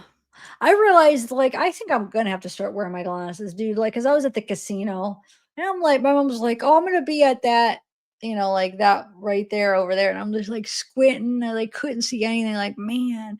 But it sucks because for years, I was actually increasing my eyes aren't that bad really, though, like but, like, and every time I go get my eyes checked, they would get a little bit better. So my eye doctor, and I haven't been to the eye doctor in years now, but the last time I went, they got a little bit better than the last time. And he even said, I even said, like, "I have glasses, but I barely wear them." And you know what he told me? He said, "Keep doing what you're doing because it's actually helping. If, like, you don't barely wear them and you could see fine, then just keep doing what you're doing and not wearing them." And, so I did, but now it's to a point where I feel like I should because I'm like, "God, I can't see, you gotta squint." And, like, the squint now is getting harder to be able to see. Um, but I guess I should be lucky because, my age and I mean, I still see good enough. It's just like, okay, if I want to read something that I used to be able to just either see or just squint a little and see, now I have to like squint farther. I can't see when I squint, but it's still to a point where like I passed my eye exam for my license last time, but I think next time I'll probably have to wear my glasses. But last time that was what, like 2 years ago, I think, or a year, maybe a year ago. I have to look, but not that long ago. Maybe a year. Last or maybe it was not last October, but the October before, so it might have been 2 years ago. I don't know, either a year or 2 years ago, but I was able to pass without needing glasses, but it was hard. I every year, I don't even know how I passed though, like, when or not every year, every time I get my license, like, the last 3 times I would say I got 'em, I was like, I feel like, "How am I even passing?" Like, because I don't even know what do I have how much do I have to see to be able to pass? Because 'Cause you're, like, seeing what you see. Half the time I was like, "I can't see." I'm like, I know I'm getting these wrong, but I'm, like, seeing the best I can, like X, R, C, I'm just trying. And a lot of times it's like, I can't see. I'm like, "I don't know, I can't see what that is." So I'm like, there's no way I passed." And every time it's like, nope, like, how? I don't feel like but I guess there's just you know what I'm saying? You don't have to see them all, and, like, I'm seeing enough of the ones that I have to see, but, it gets to a point where there's some you can't freaking see, and then there's some you're like, "I don't know if that's it," but I guess the criteria, you're seeing enough of the ones that you have to see, and the ones that you don't see, then you don't have to see, I guess, to drive, and then the other ones that I guess that I kinda see that maybe I'm guessing some right. I don't know. But next time I know I'm gonna have to wear my glasses because I think they even said, like, next time you might need to because I probably was, like, on the verge. But, but anyway, the only thing is though I wore them when I where was I? Wore 'em and I ended up having a headache. Oh, and I shouldn't have wore them to the movie when me and my mom went to see Noah's Ark. I don't know if I told you that we went to a movie. Uh When did we go? Right before I went on my trip, but then I went to Hamilton. I don't know, but went to Noah's Ark, and it might have been after I got home. I can't remember. But I had got the biggest headache and I wore them. And I don't know why. I wouldn't have needed them in the movie theater. I don't know why. I didn't. It was a big screen. Don't know why, but I wore them, and then I had the biggest headache after because I'm not used to freaking wearing them. So, like, I think it turns me off because I get headaches a lot if I wear them too long, and then, like, my ears hurt right here, and it's just like but I think it's the headaches that, like, it turns you off from wanting to wear them a lot if you don't have to.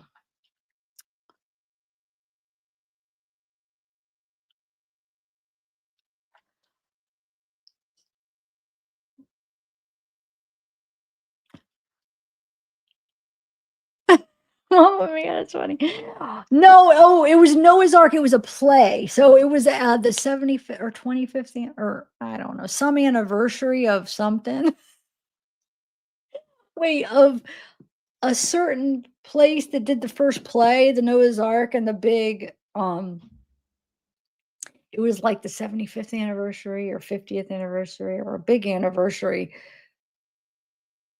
where they filmed it and replayed it like how when me and my mom watched Hamilton, it was like a video of the play. Well, they did it this year because it was like an anniversary or something where it was like a video of the play. It was really good though. I liked it. Um,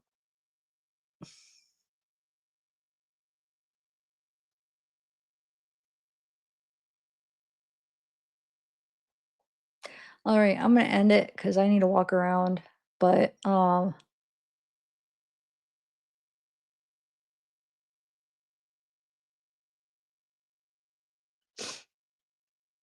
my god, in high school, I tried to wear contacts. Oh, I don't even know why, because I wouldn't even really need them. But I think like in class, that's when I wore my glasses, like in college, or if you're sitting in the back to read the board or something. Those would be like the only time, or when I drove at night, I would wear them. But I remember in high school, I was like, oh, let me try contacts.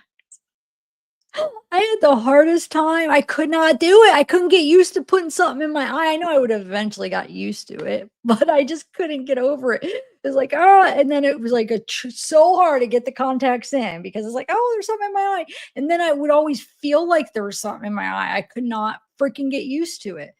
But I didn't try very hard because I didn't really need a, you know what I'm saying? It wasn't something I needed. So I think if it was something where I was like pretty blind and I really needed something every day, I either needed glasses or I needed something to see every day.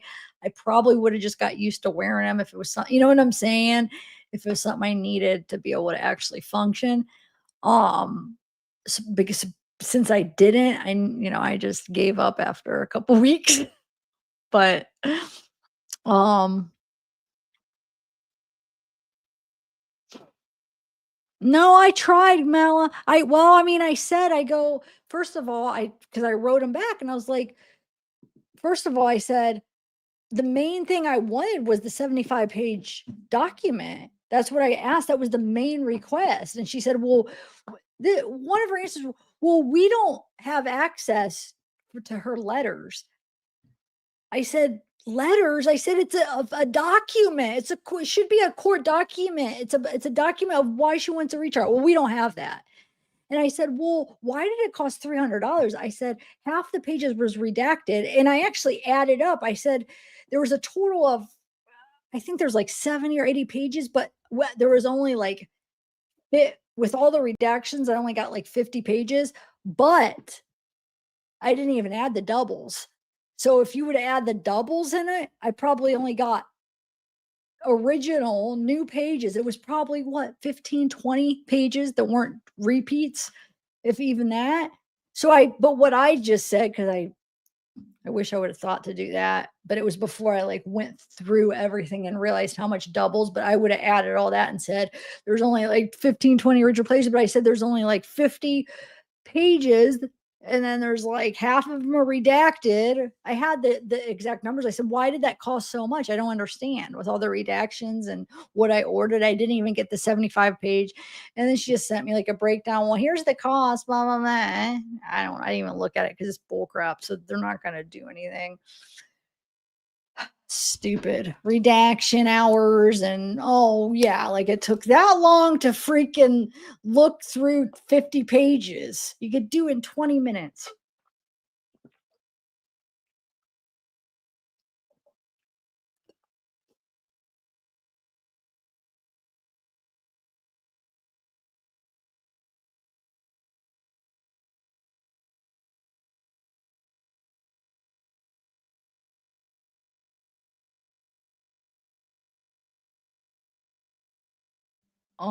Yeah, so man, she's not gonna do it. It's bull crap. I'm mad because I was so disappointed. I was like looking forward to it. I was thinking, it was gonna be interesting. It's gonna get that 75 page plus. I thought I was gonna get more interesting stuff. Like, you gotta be kidding me. Like, what? How is that what you got? Um, I should write her back and count the double pages and count how many pages were actually new. Oh my god, I should. I should be like, "Okay, so I went through it. Sorry it took me a while. I just I went through and I just wanted." I was like, it's just because you wouldn't have to redact all the same things. Like you're repeating, giving me all the same pages over and over. So how am I gonna pay for you to go through the same pages over and over? Um, Oh, it depends, Alfro. Sometimes it depends on the case, sometimes they do look at Wade,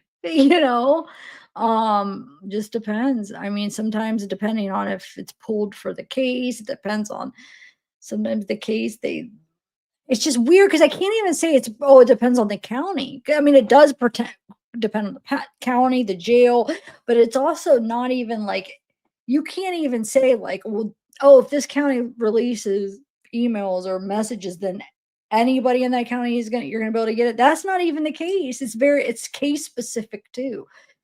So it just sucks because it's like, everybody's like, well, get this person's calls or get this person's email. It's like, you guys don't understand. It's actually more rare when you find it, places that release it. Like, it's not common. Are you kidding me? If that was the case, I'd be getting dude, I'd be having a field day. But you put in so much work requesting them, and then you probably might get most of the time you just get rejections, rejections, rejections, and you're lucky if you get one that you could actually get it like for like calls and like that kind of stuff, messages.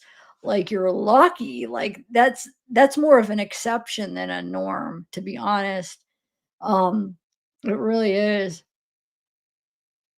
Most of them they're like, "Oh, like, that's privacy, like, we can't get that information." It's just like, "Well, other jails, sometimes they do, so don't act like I'm stupid for requesting it." They make you feel stupid for requesting it, like, "Oh, we can't do that." Well, some places do, but it's more an exception than a rule for that. Like, you're more likely to get rejections on that stuff than not, but sometimes you can find it. But if you think about how many murder cases or how many cases there are in reality, most of them you're not, but you're seeing the ones that we could get, but out of thousands and thousands, you're getting, hundreds that maybe release it. But you have to find them, which ones, and you have to find the proper place to request it from because it's not always simple. If you might get it, I don't know. It sucks. I wish I could get some of these people's, but yeah, I always try to ask for them, but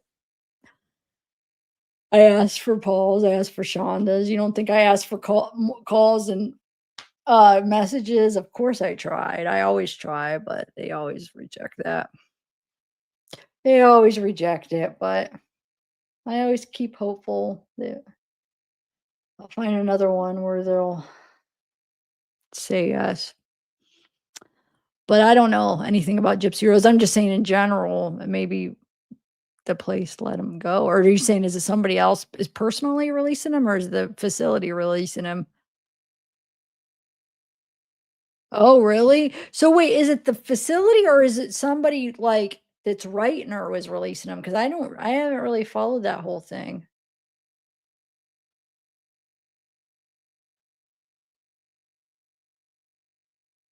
No, I haven't, Mamma Mia. 4-year-old? Aw.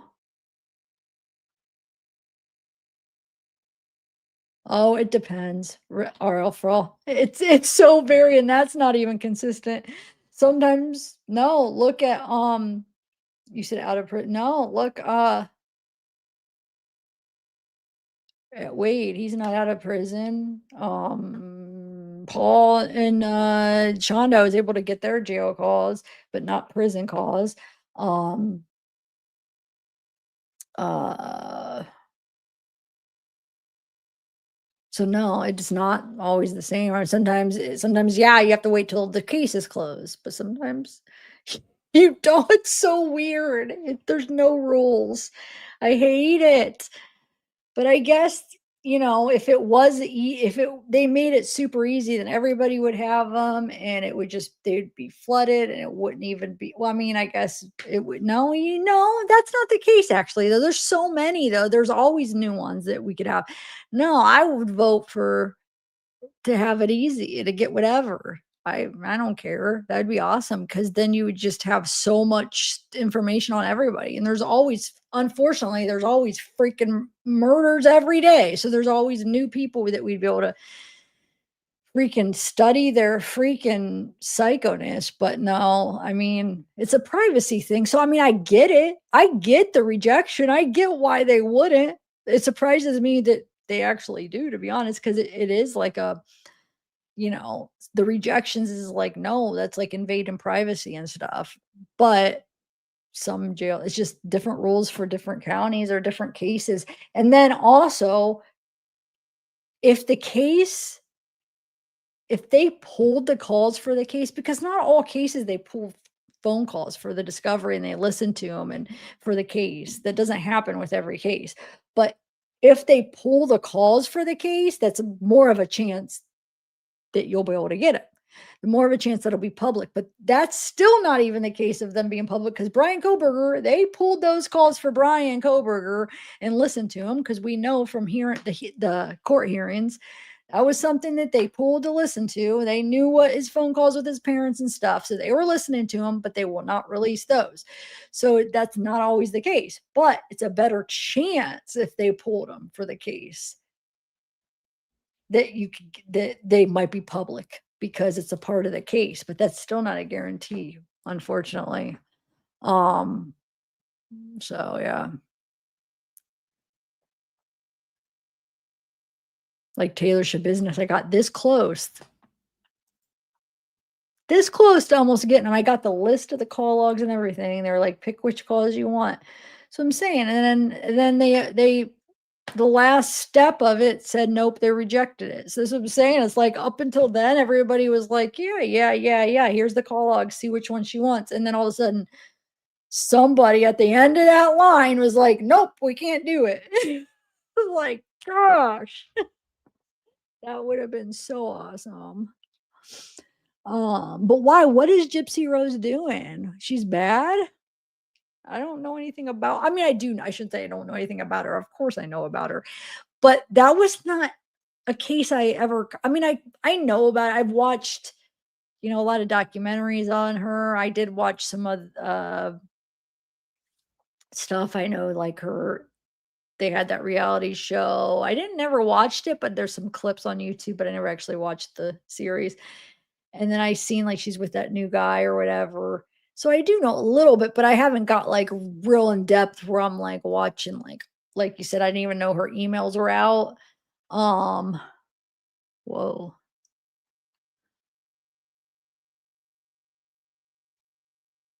What case are you talking about? 2 people were in that home and didn't hear what?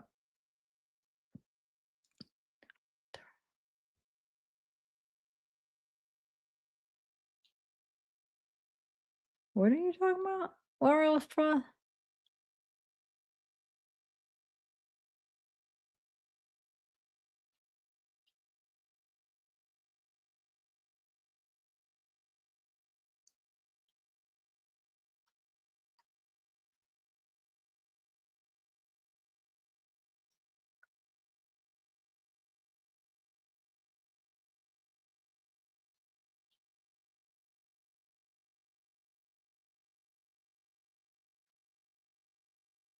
Hi, Huckers. Well, hey, wish, dream, wish. Wait, thank you.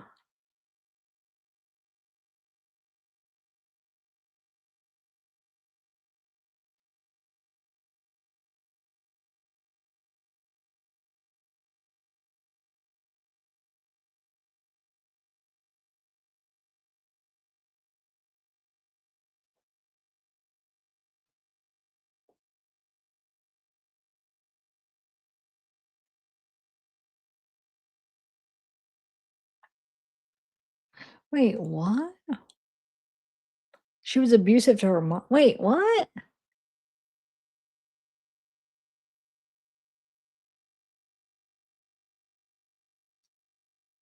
Who are the emails to? Wow.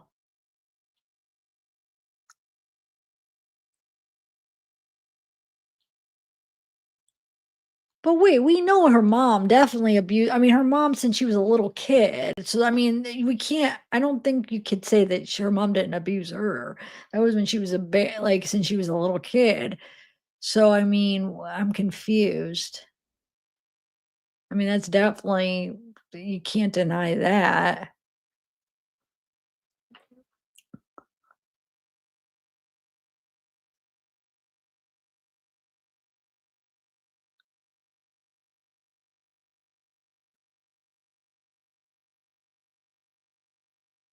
No, it's abuse what her mom did to her though, is what I'm saying. Yeah, maybe, like, she's not physically, but I'm talking about abuse of what she's doing to her. She was a kid, so of course there was some kind of a she was the adult making those decisions. So yeah, maybe when she became old enough, she's whatever she did back, but I mean, there was a point where her mom was abusing her. I don't mean like abuse like she's punching her, but there was some kind of abuse, 100%.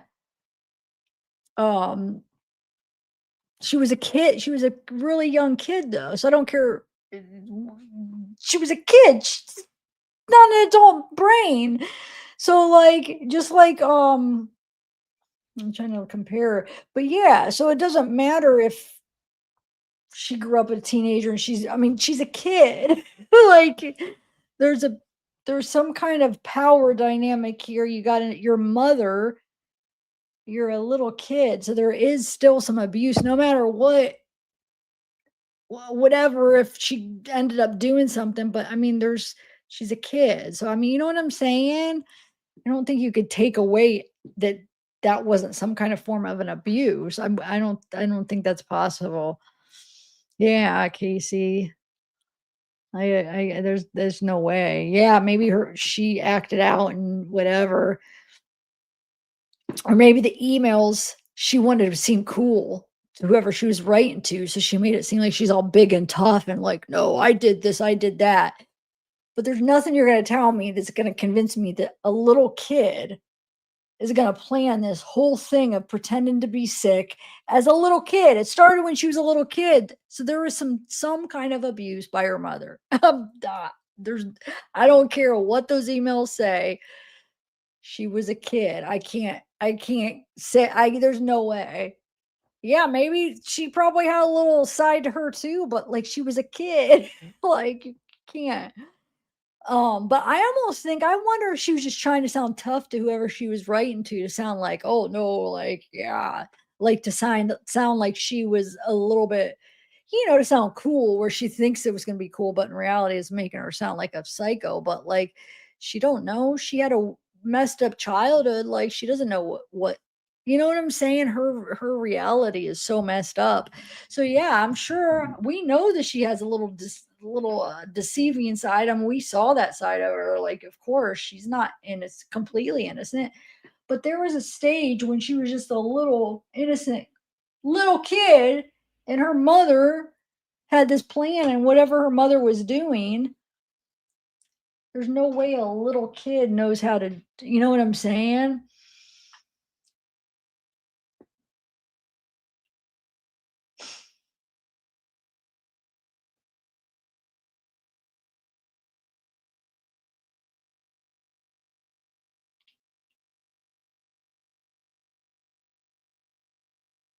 Oh, I know when the killing happened, Austin. I'm talking about the abuse that took place when she was younger.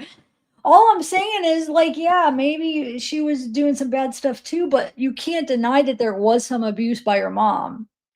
And I'm not saying I'm using abuse, not like abuse. We all know that there's many ways abuse can happen. So when you say no, she wasn't abusive, I don't mean that her mom was beating the crap out of her. I mean she was doing things that was definitely a form of abuse when she was little. I don't know.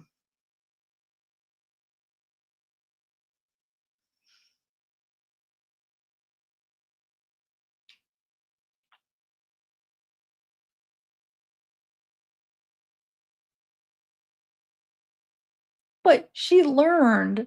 You're telling me a little kid's not gonna know how to do it. She learned from her mom, if that's what you're saying. They did it together. Yeah, they did it together. We knew that. She knew she could walk. I mean, she knew that she was playing along with it, of course, because she knew, like, okay, when she's not with her mom or when she's with her mom, she has to pretend she can. So of course she knew that she was doing that. I don't think that's a surprise. But she's not gonna, as a little kid, be like, okay, we know how to do this. Of course, she learned from her mom, which her mom instilling that educate like for her to be that way is abuse. Like no other kid is gonna know okay, this is where I'm gonna grow up and take advantage of people that way. I'm sorry, when I'm like a little kid, I'm not gonna understand how to do that. She learned from her mom is what I'm saying. Because otherwise, how is she gonna learn? I think you're not understanding, like, yeah, I get then she took part in it. I thought we all knew that anyway. I mean, she's obviously started to take part in it with her mom, but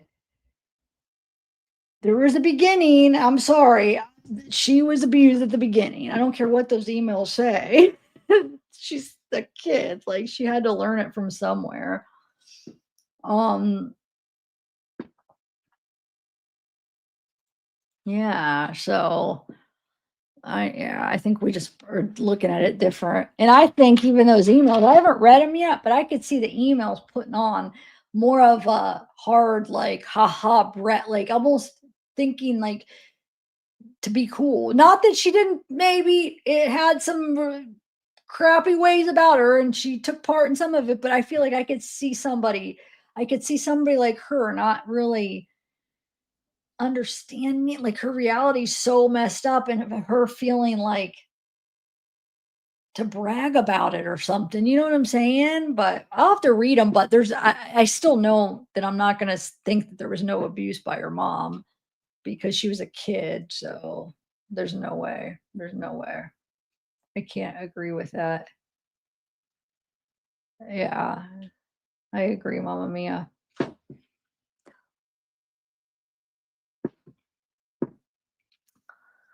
That's what I'm saying, RL. Like, I get what you're saying, but she was still a child when it started. So it's the whole thing while child consent, while the whole minor, I mean, it's the whole thing that a lot of these cases are, yeah, no, it's not. I'm not saying she's not a good, she probably is a horrible person now, but she definitely had a, not a very good, teacher of,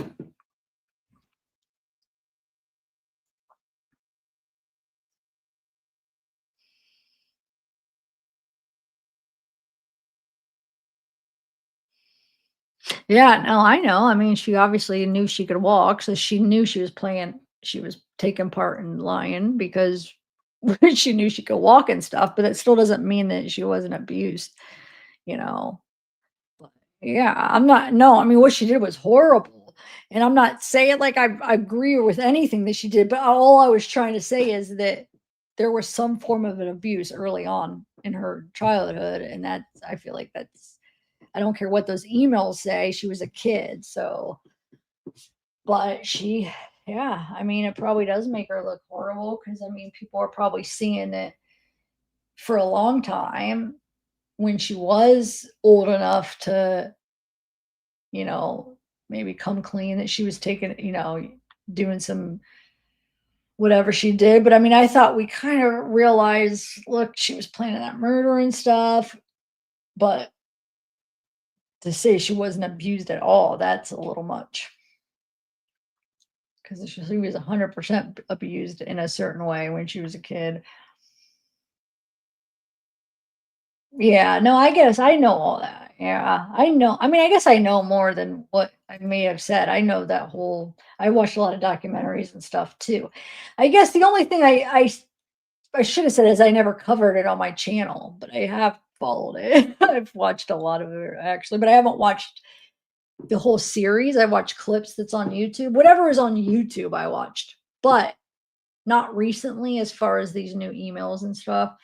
Um, a few months ago though, I did see some girl online.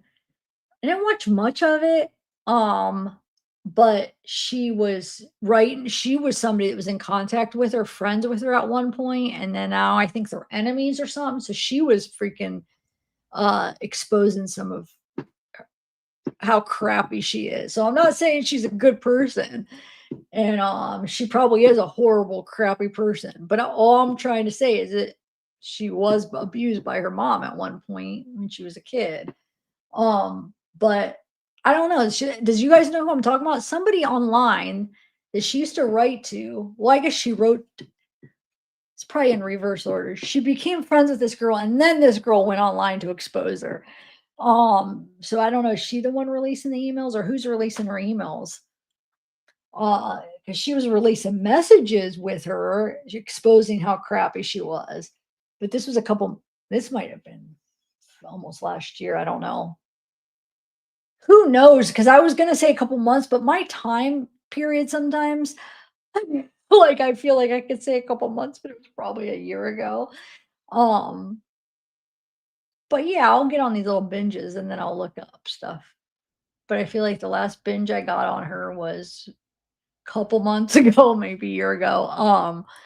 And it led me to maybe it wasn't that long ago because it led me to her with that new guy.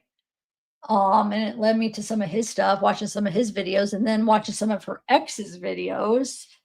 That whole beef between them. And then it led me to this girl that's having this beef with her that used to be her friend and now is exposing her by sharing some of the messages they wrote to each other. But I think that's different than what you guys are talking about that it's out. I think it sounds like there's much more out. Um,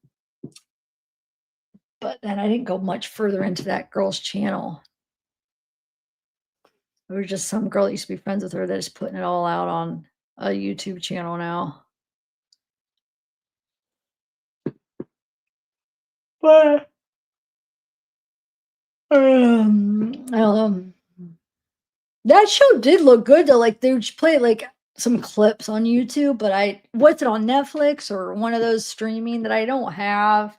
And some people have shared their password. Oh, you can watch it on mine. I know, but like I just never go that far to like download the thing and do it or whatever. Cause I stay busy enough on like YouTube stuff where it's like, oh, I'll get around to it, but then I never do. But it did look good. But now I'm so late in the game.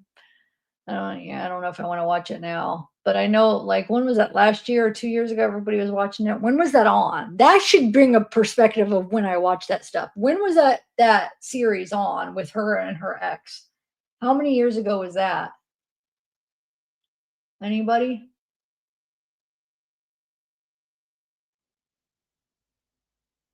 No, I know. Poor RL. I know I shouldn't have, but I don't know. Oh, Soul, what's up?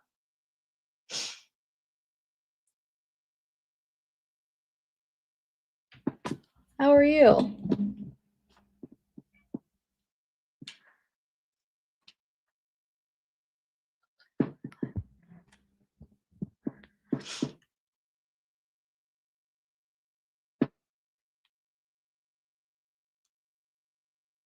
I don't think RL's here anymore. Oh, yeah, she is.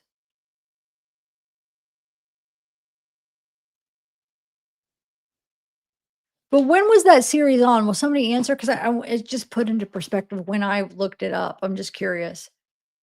The series with her and her ex. It was on. I don't know. What was it on Netflix? What was it even on? I don't any of those streaming ones I'd never watch because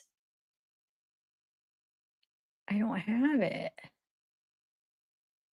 don't even feel like looking it up. I was gonna look up what year, but I don't know. My brain hurts.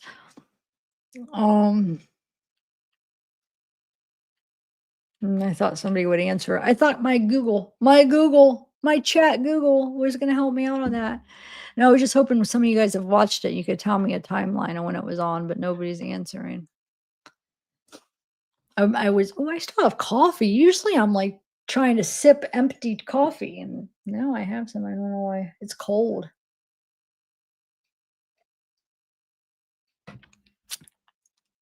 Um, did you watch it, Soul? The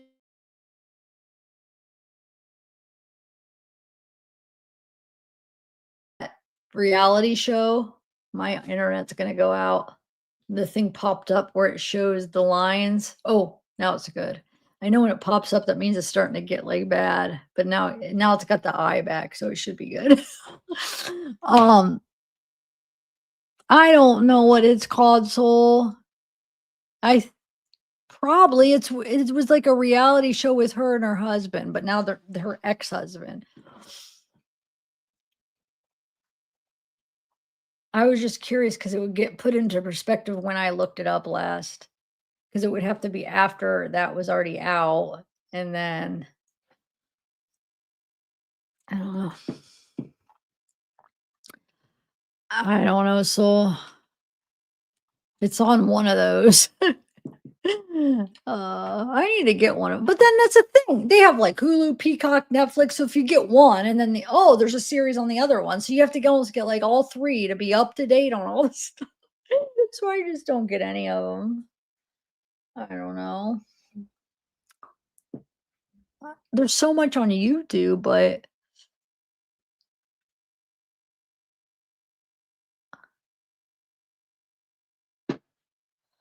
all right. It's okay. I know I could just Google it, but I feel like, why do I feel like it's going to be complicated? Like it's not going to give me I'm going to be confused which one it is. Okay, wait. Gypsy Rose. Um, Reality show.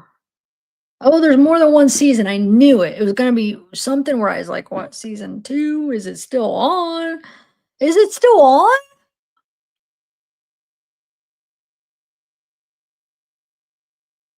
It is Life After Lockup, yeah. Um, or Soul, because you asked what it was called. That is what it's called. Full episodes. Lifetime? It was on Lifetime? What? Well, then, yeah, I mean, I don't have cable, or no, it's on. Oh, you can watch it on Hulu, Lifetime, and Peacock. Wow. Huh.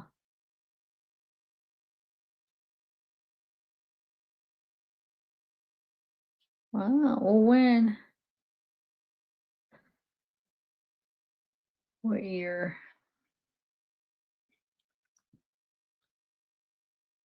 Premiere June 2024.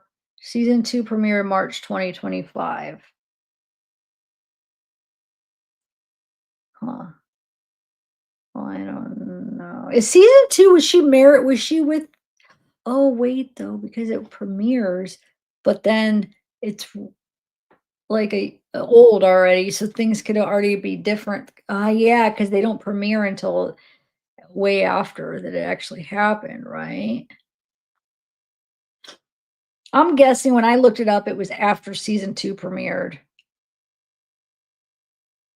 So it probably was a few months ago. It probably was. In my head, it felt like a few months ago, but I was like, that few months in my head could be a year, but it probably really was just a few months ago. Oh, I gotta get up and make money. Ooh, get up and make money, girl. Yeah, I gotta figure out. I have a few things. The Courtney Clenny, I was looking into that. I want to do a live on that coming up. That's gonna be coming up um soon. There is an Idaho thing I wanted to talk about some things, so I want to do that. So yeah,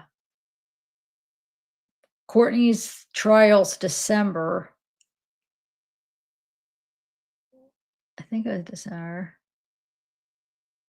Yeah, December this year, I think. But I want to talk to you about that. I want to do a video on that about some things. Um, so maybe that'll be next, guys. As far as new cases, I don't know. But that trial's coming, so that's gonna be new for that. Uh what was about the Idaho I wanted to talk to you about? Oh, just any of the little new updates. So I don't know. I should do like a mix. That's the thing though. It's like sometimes, oh, I'll do like Idaho and this mix, but then it's like it takes me so look, 4 hours. I was gonna do a really short. I need to start doing shorter lives. That's what, you know what sucks is because I don't do that many lives recently, so when I do, I feel like I wanna stay longer, but if I just do them more consistent, and then I'll just like I should just do like an hour, and then an hour, because this I probably coulda got this done in an hour, really. then people would click on it more. But when it's, like, days before I do a live, it's like, I wanna stay longer and hang out. Um, I should do a little shorter one talking about this because this was kind of a big thing. Shonda, I don't know. I wish I had like because Shonda's ended in 2024. Like, did nothing happen in 2025? At least Paul's went out to 2025, even though nothing happened. It showed stamps 2025, but it was just the same. Like, it looks like he didn't do nothing. There wasn't anything to report. Maybe Shonda, there wasn't anything to report for hers. Maybe that's why. But then that makes you think if she would have got married, wouldn't that have been on there? So like Shonda stopped in 2020, the end of 2024, really. July, August, I think it was the last date of hers, right? I'm pretty sure. And that was like the marriage stuff was around July, August. I think one of them or some in August dated. I think August was where what was that letter? Wasn't that letter where she's like, or is that July? So I don't know. Did maybe they didn't end up getting married? Maybe they were trying to get the birth certificate and they just couldn't, or something, and they didn't. But even I would say if they did and she didn't want to announce it, like it prob it I don't think it would be announced or anything, or not announced, but I don't think it would be like public unless if like somebody like me, I ordered the files and we seen that, but it didn't have the confirmation if they actually did. And I wonder, I don't think that would be something that would be private because no, because then if that was something that they had to redact, they would have redacted her requesting it. So I don't know. I want to know though, like, did she or didn't she? I don't think she did, but I wish I could know so I could tell you guys, look, she did get married or she didn't, or she's still talking to this guy. I mean, she was with the one girl. Now I forget what her name is, but she's with the girl. And then I swear it couldn't have been 3 months later. She's now wanting to get married because the latest was February 2024. I think it was out until March. She was still talking to her because that girl contacted me. So I think I was up until I swear it pushed out till March where she was still telling me that they were still together. But for sure February they were. That's 3 months. She's our February, 100% that she was talking to that girl. Cause I think it was February where it was either February or March or where she had to get permission for the jail call. I swear 2 or 3 months after she's with this girl, she's already trying to get married to this guy. Hold on, I gotta find that. That's what I was gonna do. Find that jail call and see if the name is said. Because what if it is like, oh, I met this Fred guy? Because she talks about a guy to the girl saying, hey,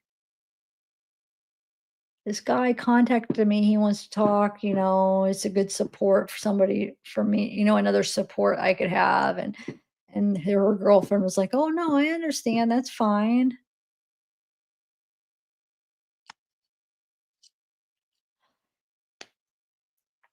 That was the part hold on, I have the original phone call, but I'm pretty sure, if I'm remembering, she made me cut that part out when I played it because I don't know, I can't why am I'm remembering something where she didn't want me to put I think it was about the guy, so that might not be in my actual video, but I have the actual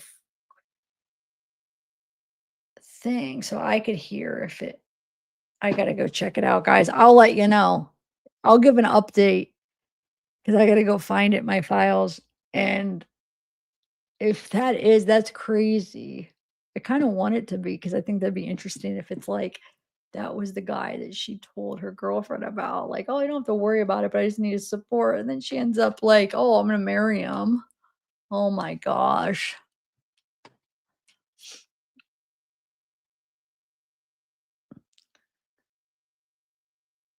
Oh, really? I know she sued or wait, no, she got a big what was it? the state or something. She got like a bunch of like a big check from the state for, remember she tried to get information on her and they didn't do crap or whatever. Didn't she sue the state or whatever and got some money or whatever? Because they, I mean, they really let her down. I mean, think about it. She's looking for a daughter, and for how long they put her off and ignored her, and she was trying to say, like, she, maybe she's not safe. I forget the details. Remember, she had to write a letter to the mayor then or whatever because she wasn't getting any answers. So I think she ended up suing it. Is it wrongful death or what? I don't know what the legal terms, but I think she ended up winning, right? Or she was going to get the money. So is that what was in the thing, Soul? Or I don't know. All right, I'm gonna go. I'm gonna go look that up. Soul, did you see though that this guy right here? I think this is the Frederick that she was gonna marry. I'm pretty sure from my sleuthing. I'm pretty sure I came to the right guy. I mean, things are, I'm matching them, cross matching them, but like I said, sometimes you only have limited information or like, so it's like you can't be 100%. So like I said, I can't say 100%, but we can say 100%. Some guy named Frederick Noble that she wanted to marry. That's 100%. um, and he's from Missouri because that's all. No. Okay, I'm gonna go. Bye, guys.